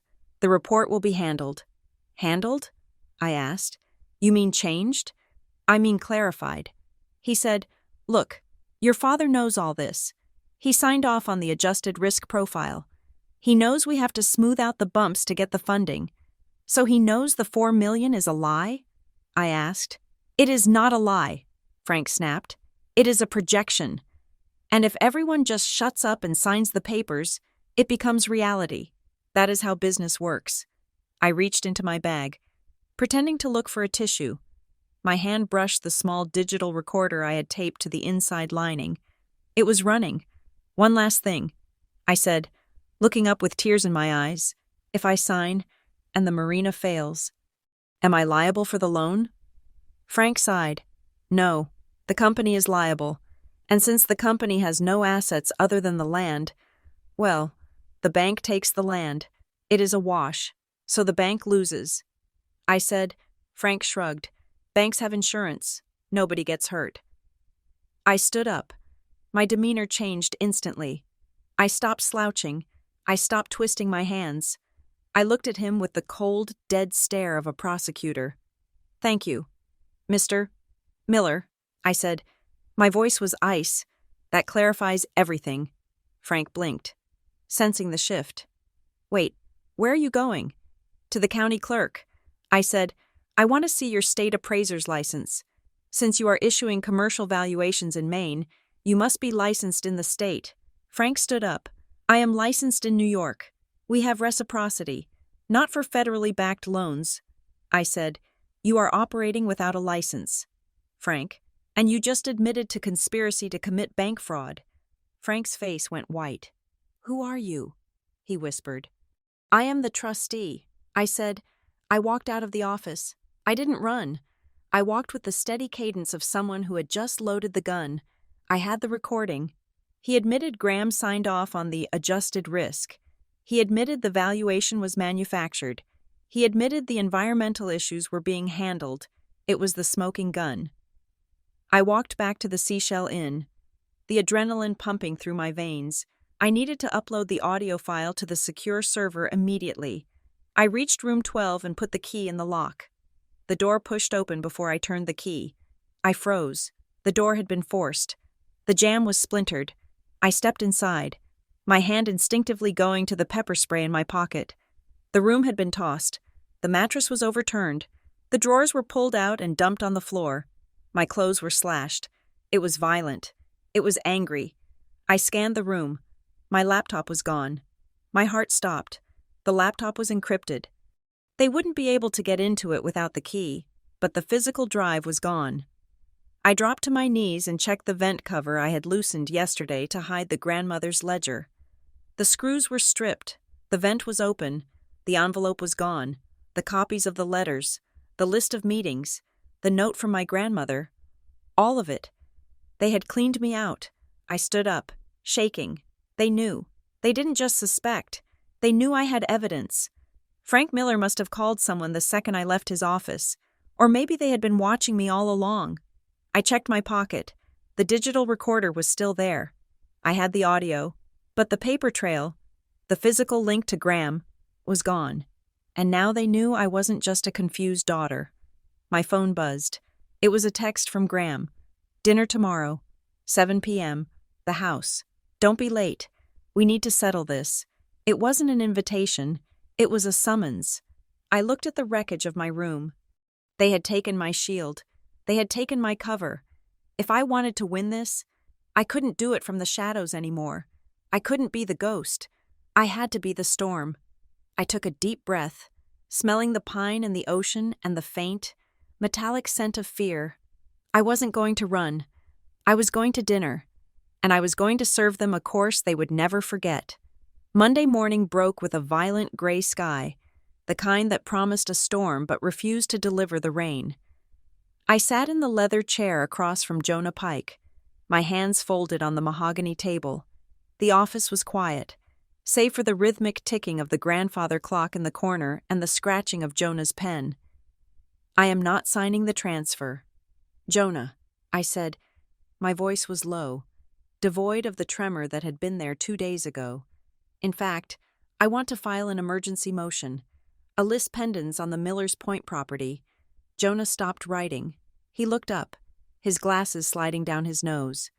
A lis pendens? He repeated. Allison, do you know what that does? It effectively freezes the title. It warns any potential buyer or lender that the property is under a legal dispute. It will kill the financing deal your father has set up. I know exactly what it does. I said, it stops the clock. Jonah took off his glasses and rubbed the bridge of his nose. He looked tired. He looked like a man who had spent the weekend fielding angry phone calls from Graham Richardson. Your father is going to be displeased, Jonah said carefully. He called me 3 times this morning. He expects the transfer to be filed by noon. He says the investors are waiting for the confirmation to release the next tranche of funding. Let them wait, I said. I pulled a folder from my bag. It wasn't the original evidence that had been stolen from my room, but it was a fresh set of notes I had compiled from memory and the digital backups on my phone. I have reason to believe the transfer is being coerced, I said, and I have reason to believe the valuation of the property is being manipulated to secure loans that cannot be repaid. As the trustee, I have a fiduciary duty to protect the asset. Filing the motion is the only responsible action. Jonah studied me. For the first time. He didn't look at me like a friend's daughter. He looked at me like a client. You are sure about this? He asked. Once I file this with the county clerk. It is public record. The bank will see it immediately. North Bay will see it. It is an act of war. Allison, file it. I said. Jonah nodded slowly. He reached for his phone. I will have the paralegal run it over to the courthouse now. I stood up. Thank you. Jonah. I walked out of the law office and into the biting wind. I checked my watch. It was 10 in the morning. By 11, the notification would hit the bank's legal department. By 11:15, Graham would know. I didn't go back to the inn. I drove to my mother's house. I knew Graham would look for me there. I wanted him to find me. I was done hiding in motel rooms. I was going to wait for him on his own turf. My mother was in the kitchen, arranging flowers in a crystal vase.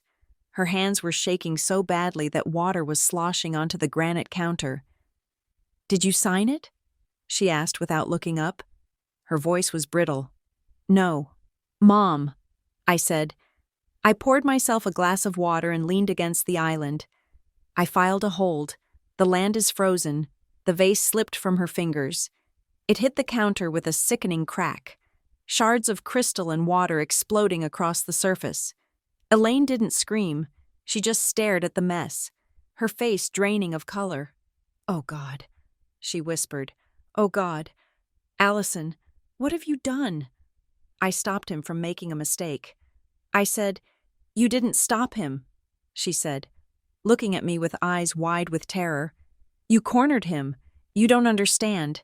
He can't fix this. If the money doesn't come through today. She didn't finish the sentence. The front door slammed open with enough force to shake the walls. Allison! The roar was animalistic. It wasn't the controlled, baritone anger of the boardroom. It was the shriek of a man who had just watched his parachute fail to open. I didn't move. I stayed leaning against the island, holding my water glass. Graham stormed into the kitchen. His face was a mottled red. His hair was disheveled. He looked 10 years older than he had on Friday.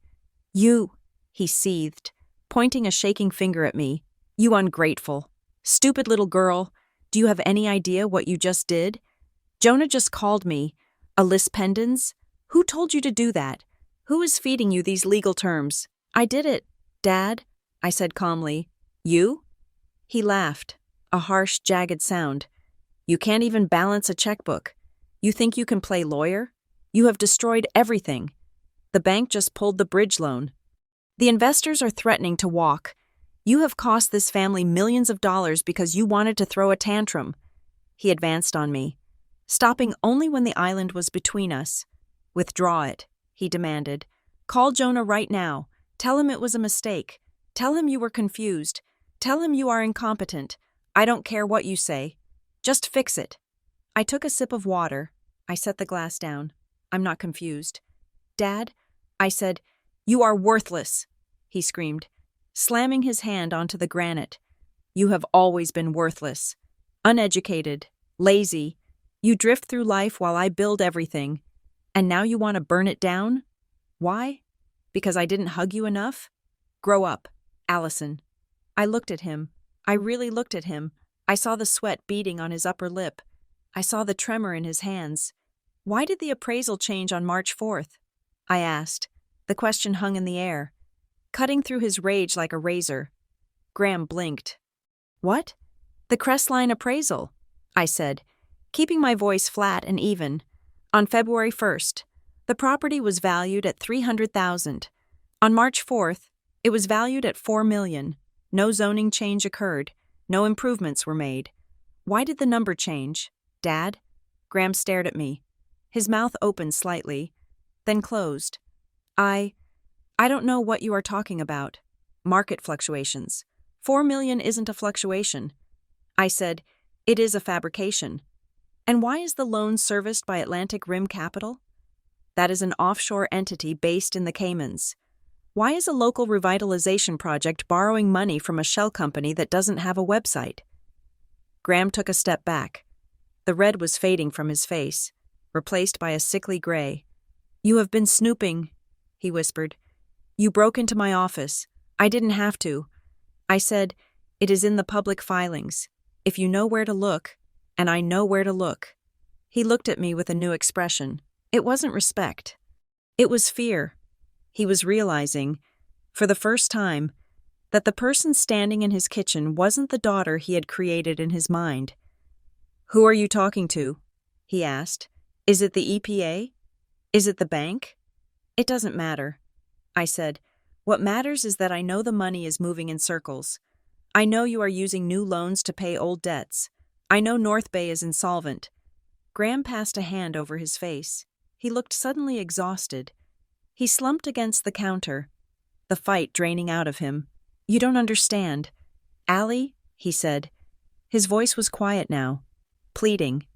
"It is not a scam. It is a bridge. We just need to get to the construction phase. Once the condos are built, the money comes in. We pay everyone back. It all works out. But we need the land. And if I don't sign?" I asked. He looked up at me. His eyes were wet. "Then I am dead," he said. He didn't mean financially. I could see it in his eyes. He meant it literally. I turned to my mother. She was weeping silently, picking up shards of glass. "I am not signing, Dad," I said, "not until I see a clean audit." Graham straightened up. The mask flickered back into place. The desperation was still there, but he covered it with a thin veneer of control. "Fine," he said. "You want to play hardball? We will play. There is a dinner tonight. At the house. 7 o'clock. I am not coming to dinner." I said, "You have to," he said. The partners are flying in. The men from Atlantic Rim.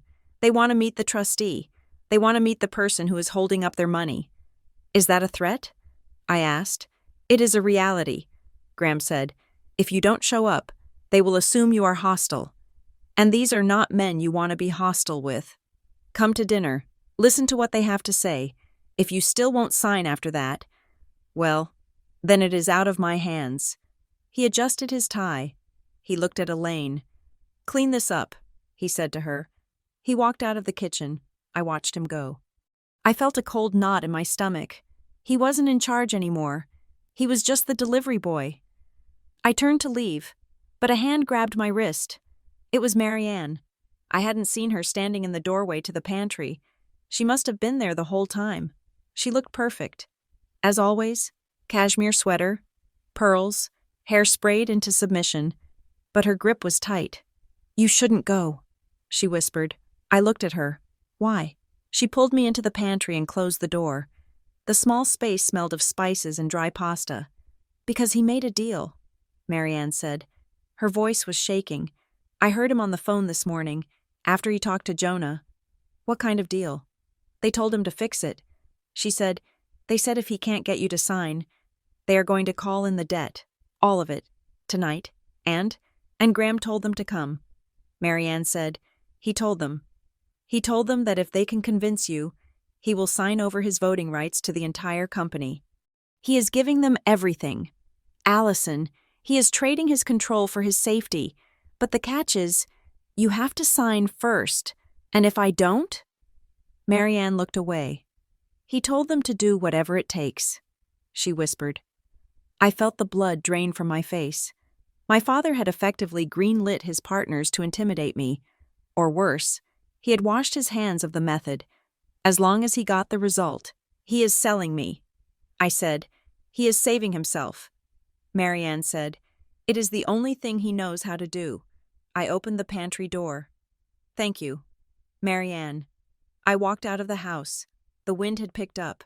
The storm was finally breaking. Rain began to spatter against the windshield of my car.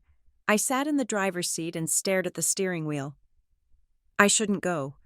The rational, safe move was to get in the car, drive to the FBI field office in Portland, and hand over the recording. I could get a protective order. I could let the professionals raid the house. But if I did that, Graham might spin it. He might claim he was a victim of extortion. He might cut a deal. He might survive this with his reputation intact. Painting me as the hysterical daughter who called the feds on a misunderstanding, I needed the final nail. I needed to hear the partners admit it. I needed to see the structure of the snake so I could cut off the head. I started the car.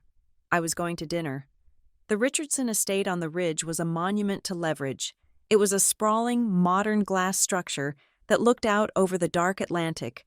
Every light was on, blazing against the night sky like a lighthouse warning ships away from the rocks.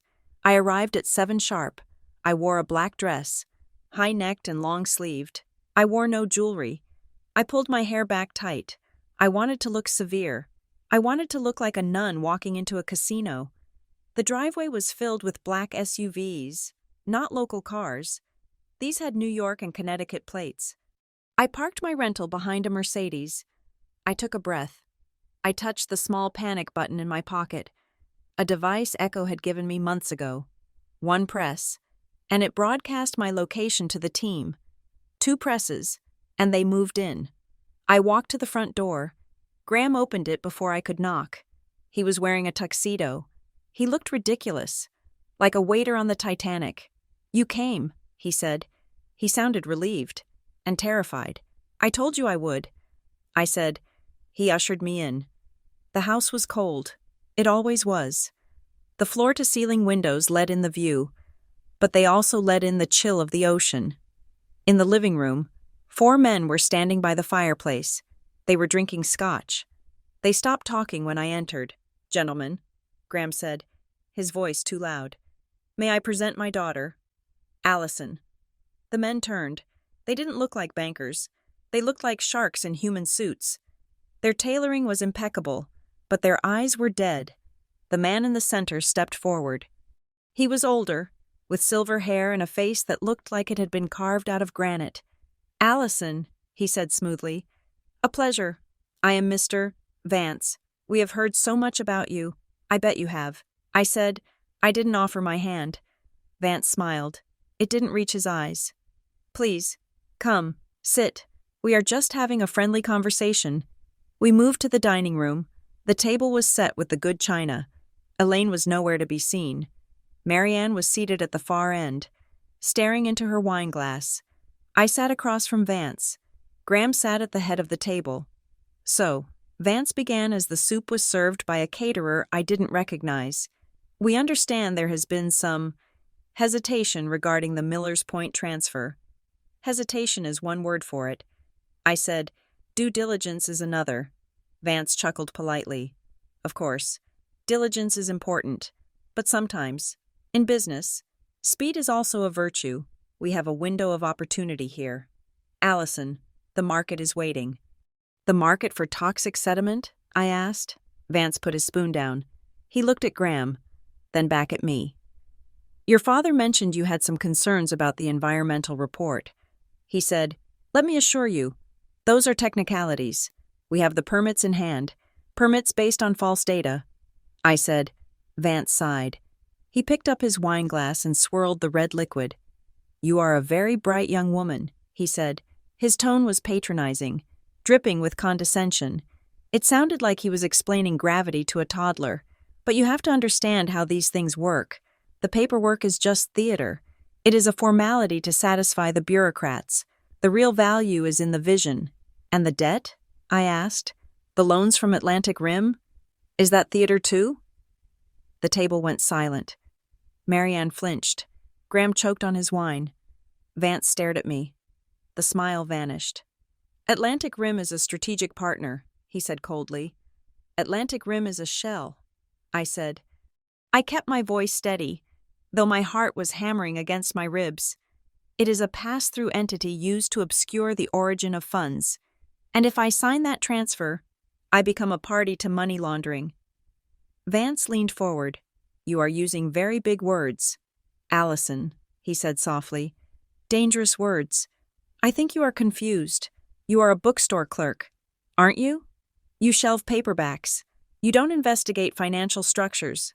I didn't answer. I just held his gaze. "Graham," Vance said without looking away from me. "I thought you said she was manageable." "She is," Graham stammered. She reads too much. She gets ideas." "Allison, stop this. Mr. Vance is trying to help us." "Help us?" I asked. "Or own us?" Vance stood up. "I think I need a moment with my associates," he said. "Graham, why don't you show us to the study? We need to discuss the contingencies." "Of course," Graham said, scrambling up. "Right this way." The men filed out of the room. Graham followed them like a puppy. I was left alone with Marianne. "Run," she whispered. "I can't," I said. I stood up. I took off my shoes so I could move silently. I walked to the hallway. The study door was closed, but not latched. I could hear voices. I pressed myself against the wall. "She knows." Graham's voice was saying. It was high-pitched, panicked. "She knows about the shell companies. I don't know how she knows, but she knows. She is a problem." "Graham," Vance's voice said. "A liability. I can fix it." Graham pleaded. "I just need more time. I will declare her incompetent. I will get the doctor." "We don't have time for doctors," another voice said. "The wire transfer is scheduled for tomorrow. We need the collateral. If she doesn't sign tonight," Vance said, his voice dropping to a murmur that I had to strain to hear. "Then we remove the obstacle." "What do you mean?" Graham asked. "I mean your daughter has an accident," Vance said. "A car crash on these slippery roads, a fall from the cliffs, tragically clumsy." "No," Graham said. "No, you can't. She is my daughter." "Then make her sign," Vance said, "or we will handle it. And Graham, if we have to handle her, we handle you too. You're clear on that?" There was a silence, a long, suffocating silence. Then I heard my father speak. I will make her sign. Just give me the room." I stepped back from the door. The line had been crossed. It wasn't just fraud anymore. It was conspiracy to commit murder. And my father hadn't said no. He had said, "I will make her sign." He was bargaining for my life. But he was still willing to put me in the room with the executioners. I walked back to the dining room. I put my shoes back on. My hands were trembling. I put them under the table. I pulled out my phone. I typed a message to Echo. Target confirmed. Death threat issued. Graham is compromised. Moving to full reveal. I hit send. Then I hit the panic button. One press. Location broadcast. I wasn't calling in the cavalry yet. I needed 5 more minutes. The door to the study opened. Graham came out alone. He looked like a dead man walking. His face was gray. He was sweating through his tuxedo. He walked into the dining room and closed the doors behind him. "Allison," he said. He didn't yell. He didn't bluster. His voice was hollow. "You have to sign," he said. "Or what?" I asked. "They kill me?" He flinched. "You heard," he said. "I heard." "Then you know I can't stop them," he said. "They are not businessmen. Allison, they are monsters. If you don't sign, they will kill you. And they will kill your mother. And they will kill me. So protect us." I said, "Call the police." "I can't," he cried. "I took their money. If I call the police, I go to jail for the rest of my life. So you would rather I die?" I asked. "No, I want you to sign. Just give them the land. Who cares about the land? It is just dirt. Give it to them and walk away. Live." He slammed his fist on the table. "Why are you so stubborn? Why is your pride worth more than your life? It is not pride." "Dad," I said, "it is the law." "The law?" He laughed hysterically. "The law doesn't exist in this room. This is power. This is reality. You think your little principles matter to men like Vance? They will crush you." He walked over to me. He grabbed my shoulders. He shook me. "Sign the paper." "Allison, stop trying to be smart. Stop trying to prove you are better than me. You are just a girl. You are weak. You are uneducated. You are nothing. Save yourself." I looked at him. I saw the terror. I saw the cowardice. I saw the man who had spent 30 years bullying me because he was afraid of his own shadow. I reached up and took his hands off my shoulders. I did it gently, but with a strength that surprised him. I stood up. "I am not uneducated." "Dad," I said. My voice was quiet, but it filled the room. "I have a PhD in forensic accounting. I work for the Financial Crimes Enforcement Network. I have been investigating this network for 2 years. Graham stared at me. He froze. "What?" he whispered. "I am not a bookstore clerk." I said, "I am the lead investigator on Operation Riptide." I reached into my purse. I pulled out my badge. I set it on the table next to the wine glass. The gold shield caught the light. Graham looked at the badge. He looked at me. His brain was trying to process the shift. The daughter he thought was a failure was actually the hunter who had been tracking him. "You," he stammered. "I am the one who is going to save you." I said, "But not by signing that paper." I walked to the window. I saw the headlights of the SUVs in the driveway. Vance and his men were waiting. "You are going to go back into that study," I said.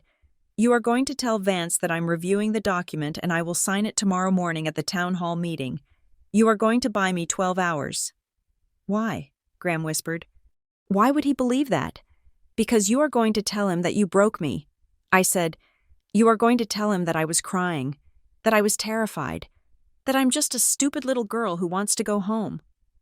I looked at him with cold eyes. "He will believe it."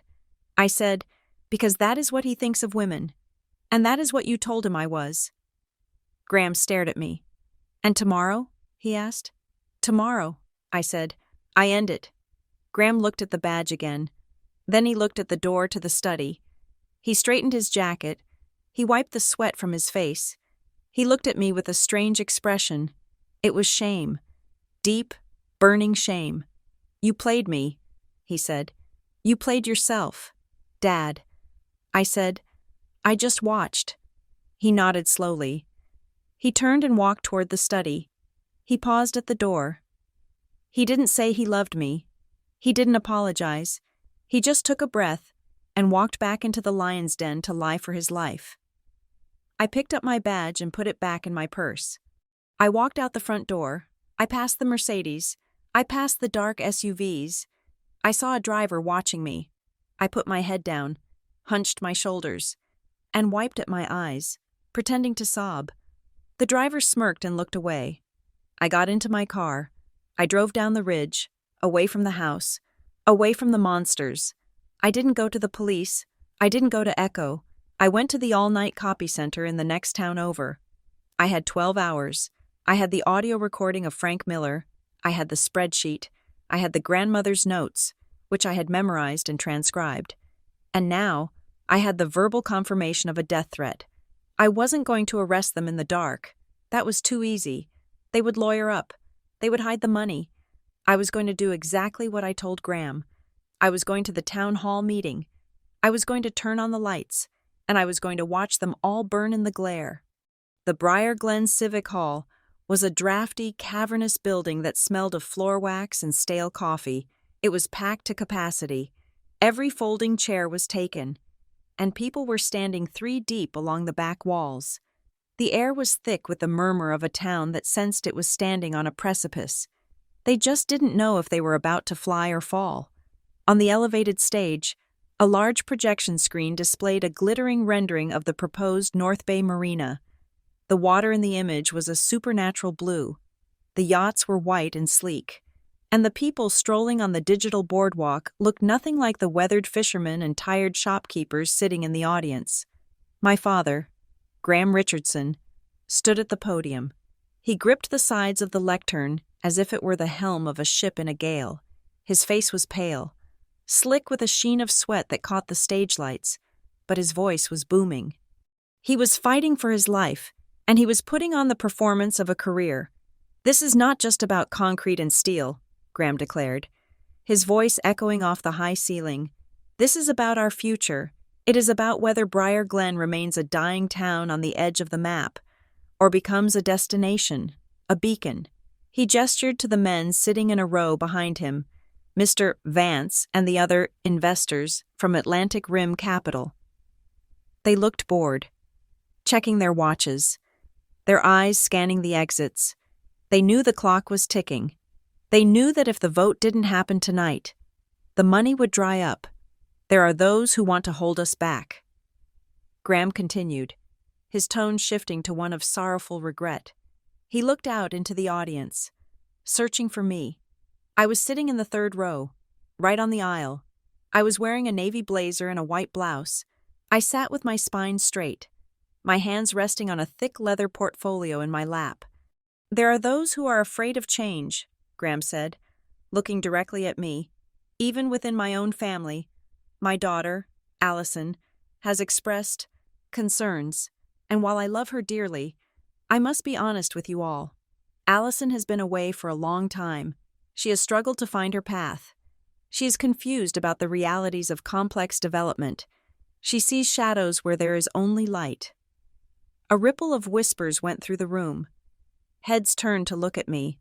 I saw pity in some eyes, annoyance in others. Poor Graham. They were thinking, saddled with an unstable daughter who wants to ruin the town's big break. We cannot let the anxieties of one uneducated, overwhelmed young woman stop the progress of an entire community. Graham said, his voice rising. "We must move forward. We must vote to approve the zoning variance and authorize the immediate transfer of the Miller's Point deed." He paused for applause. A few people clapped, mostly the contractors who had been promised work. But the room was tense. "Mr. Mayor," Graham said, turning to the man sitting at the side table, "call the vote." I stood up. I didn't rush. I didn't wave my arms. I simply rose from my chair and walked to the microphone stand that had been set up in the center aisle for public comment. The room went silent. The applause died. "Mr. Mayor," I said. My voice was amplified, clear and steady. "Before you call a vote, there is a material fact regarding the ownership of Miller's Point that must be addressed." Graham sighed loudly into his microphone. "Allison, please," he said, his voice dripping with condescension. We have been over this. This is not the time for another scene. Sit down and let the adults handle this. I ignored him. I looked at the mayor. I am the sole trustee of the Millers Point land, I said, and I am stating for the public record that I will not be transferring the deed to North Bay Renewal Partners. Not today, not ever. Graham laughed. It was a forced, hollow sound. She is emotional, Graham said to the crowd. She doesn't understand what she is saying. She is under a lot of stress. I am not emotional. Dad, I said. I turned to face the stage, and I am not confused. I opened the leather portfolio. I pulled out a stack of documents. I have in my hand a certified forensic audit of the North Bay Renewal Partners financing structure. I said. Graham froze. The laughter died in his throat. Mister? Vance sat up straighter in his chair. This audit reveals that the $3 million listed as investor capital in your prospectus does not exist. I continued. It is a circular flow of funds originating from a shell entity in the Cayman Islands called Atlantic Rim, moving through a holding company in Delaware, and ending up in the Briar Glen Community Bank as a temporary deposit. The room was so quiet, I could hear the hum of the projector fan. That is a lie, Graham shouted. He pointed a shaking finger at me. You don't know what you are talking about. You are a bookstore clerk. You never even finished college. You are reading things you don't understand. I looked at him. I looked at the man who had spent 30 years trying to make me feel small so he could feel big. I let the silence stretch for a beat. I am not a bookstore clerk. Graham, I said. I reached into my pocket and pulled out my credentials. I held them up. My name is Dr. Allison Richardson. I hold a Ph.D. in forensic accounting from Columbia University. I am a senior compliance investigator for the National Bureau of Financial Integrity, and for the past 18 months, I have been the lead agent on a federal task force investigating the money laundering network known as Operation Riptide. The shock in the room was physical. It hit like a wave. People gasped.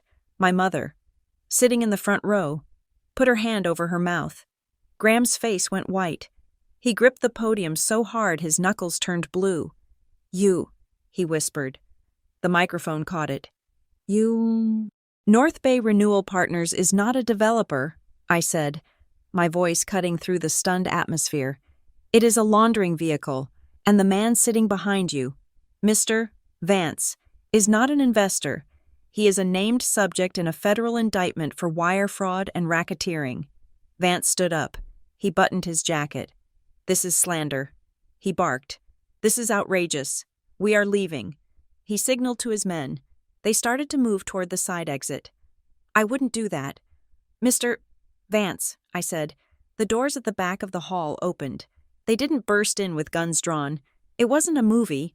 It was quiet, professional, and terrifyingly inevitable. 6 men and women in dark suits walked in. They wore the navy blue windbreakers of the Interstate Asset Integrity Commission. They moved with the synchronized purpose of a pack of wolves. Echo, my handler, was at the lead. He walked down the aisle, stopping at the microphone. Identify yourself, Vance demanded, though his voice cracked. Special Agent Miller, Echo said. We have a federal warrant for the seizure of all records related to North Bay Renewal Partners, and we have arrest warrants for 3 individuals on charges of conspiracy to commit bank fraud. He looked at the stage. Mr. Vance, Mr. Miller of Crestline Valuations, and Mr. Graham Richardson. My mother screamed. It was a short, sharp sound that was immediately cut off as she slumped forward in her chair. Graham didn't move. He stared at me. His eyes were wide, glassy. He wasn't looking at the agents. He was looking at me. He was looking at the daughter he had called worthless, the daughter he had called uneducated, the daughter he had tried to sacrifice to save his own skin, and he was realizing, finally, that he had never known me at all. I walked toward the stage. I climbed the stairs. The agents were moving up the other side. They were reading Vance his rights. Vance was shouting about his lawyers. I walked up to the podium. Graham was still gripping it. Dad, I said softly. He looked at me. His face was crumbling. The arrogance was gone. The bluster was gone. All that was left was a frightened old man in a suit he couldn't afford. "You," he wheezed. "You did this. You destroyed me." "No," I said. "I placed the portfolio on the lectern." "You destroyed yourself." I said. "I just turned on the lights." An agent stepped up behind him. "Mr. Richardson," the agent said, "please place your hands behind your back." Graham looked at the agent, then back at me. Tears spilled over his cheeks. "Allison," he pleaded, tell them I didn't know. Tell them I was just trying to help the town. Please, I am your father." I looked at him. I felt a pang of sadness, but it was distant, like looking at an old photograph of a house that had burned down years ago. "I can't lie for you, Dad," I said. "Not anymore." The agent took his arm. Graham slumped. He let them turn him around. He let them cuff him. As they led him away, he looked back at me one last time. Worthless. He hissed. It was a whisper, faint and venomous. I smiled. It was a sad smile, but it was real. "Dr. Richardson," I corrected. And then he was gone. Led out the side door into the waiting vehicles. The room was in chaos. People were shouting, asking questions. The mayor was banging his gavel, trying to restore order. I walked down the stairs. I didn't look at the crowd. I didn't look at the screen where the fake marina still glowed in perfect, impossible blue. I walked to the front row where my mother was sitting. She was surrounded by two of her friends, who were fanning her with programs. When she saw me, she stood up. Her eyes were red. "Allison," she sobbed. She reached for me. "Oh, Allison, what is going to happen? What have you done?" I stepped back, out of her reach. I stopped a crime. "Mom," I said. "They took him," she cried. "They took your father in handcuffs. How could you? He is family." "He tried to have me killed." "Mom," I said. The words landed like stones. Elaine froze. Her friends stopped fanning her. "What?" she whispered. "Last night," I said, "at the dinner, he told Vance to do whatever it took. He knew what they would do, and he walked out of the room and left me with them." Elaine shook her head violently. No, he wouldn't. He loves you. He is just stressed. He bargained with my life to save his reputation." I said, "And you let him bargain with my dignity for 30 years to save your lifestyle." "Allison, please," she begged. "We can fix this. We can get him a lawyer. We can start over. A fresh start. You and me and him. We will explain it all." I looked at her. I saw the desperate need to return to the status quo. She wanted to sweep the shards of glass under the rug and pretend the vase was never broken. She wanted peace. But I knew the cost of that peace. There is no fresh start. "Mom," I said, "not without the truth. And you don't want the truth. You want the comfort of the lie." I turned away. "Allison," she called after me. "Where are you going?" "Home," I said. I walked up the aisle. The crowd parted for me. They didn't whisper anymore. They looked at me with a mixture of fear and awe. I wasn't Allison the failure. I was the woman who had brought down the high and mighty Graham Richardson. I walked out of the civic hall and into the night air. The rain had stopped. The fog was rolling in off the harbor. Thick and cold. I walked to my car. Echo was waiting by the hood. He was smoking a cigarette. "Clean takedown," he said. "We secured the records. Vance is already trying to cut a deal." "And Graham?" I asked. "He is in custody." Echo said. "He is asking for you." "I bet he is. Are you going to talk to him?" "No," I said. "I have said everything I needed to say." Echo nodded. He threw his cigarette on the ground and crushed it with his heel. "You know this burns your cover," he said. "The alias is blown. You can't go back to the field." "Not like this. I know." I said, "So what now?" I looked back at the town. I saw the lights of the library. I saw the dark shape of the bank. I saw the outline of Miller's Point in the distance, safe, wild, and untouched. I kept the land. I said. Echo raised an eyebrow. "The property?" "Yeah, I am the trustee. I am going to donate it. Turn it into a public park. A real one. No condos. No marinas. Just rocks and water. Graham will hate that. Echo said. I smiled. It felt lighter this time. I hope so. I got into my car. I'm going to take some time. Echo. I said, maybe actually work in a bookstore for a while. For real this time. You earned it. Doctor. Echo said. I started the engine. I pulled out of the lot, leaving the flashing lights and the shouting crowd behind me. I drove past the sign that welcomed visitors to Briar Glen. I drove onto the highway, heading south. For 10 years, I had been running away from this town, carrying the weight of my father's judgment on my back. I had built a career, a new name, a whole life, just to prove him wrong. But tonight, I realized I hadn't done it for him. I had done it for me. I checked the rearview mirror. The town was just a glow in the distance now. I wasn't worthless. I wasn't uneducated. And I certainly wasn't finished. I turned on the radio. The music filled the car. I drove into the dark, and for the first time in my life, the road ahead belonged completely to me. Thank you for listening to this story.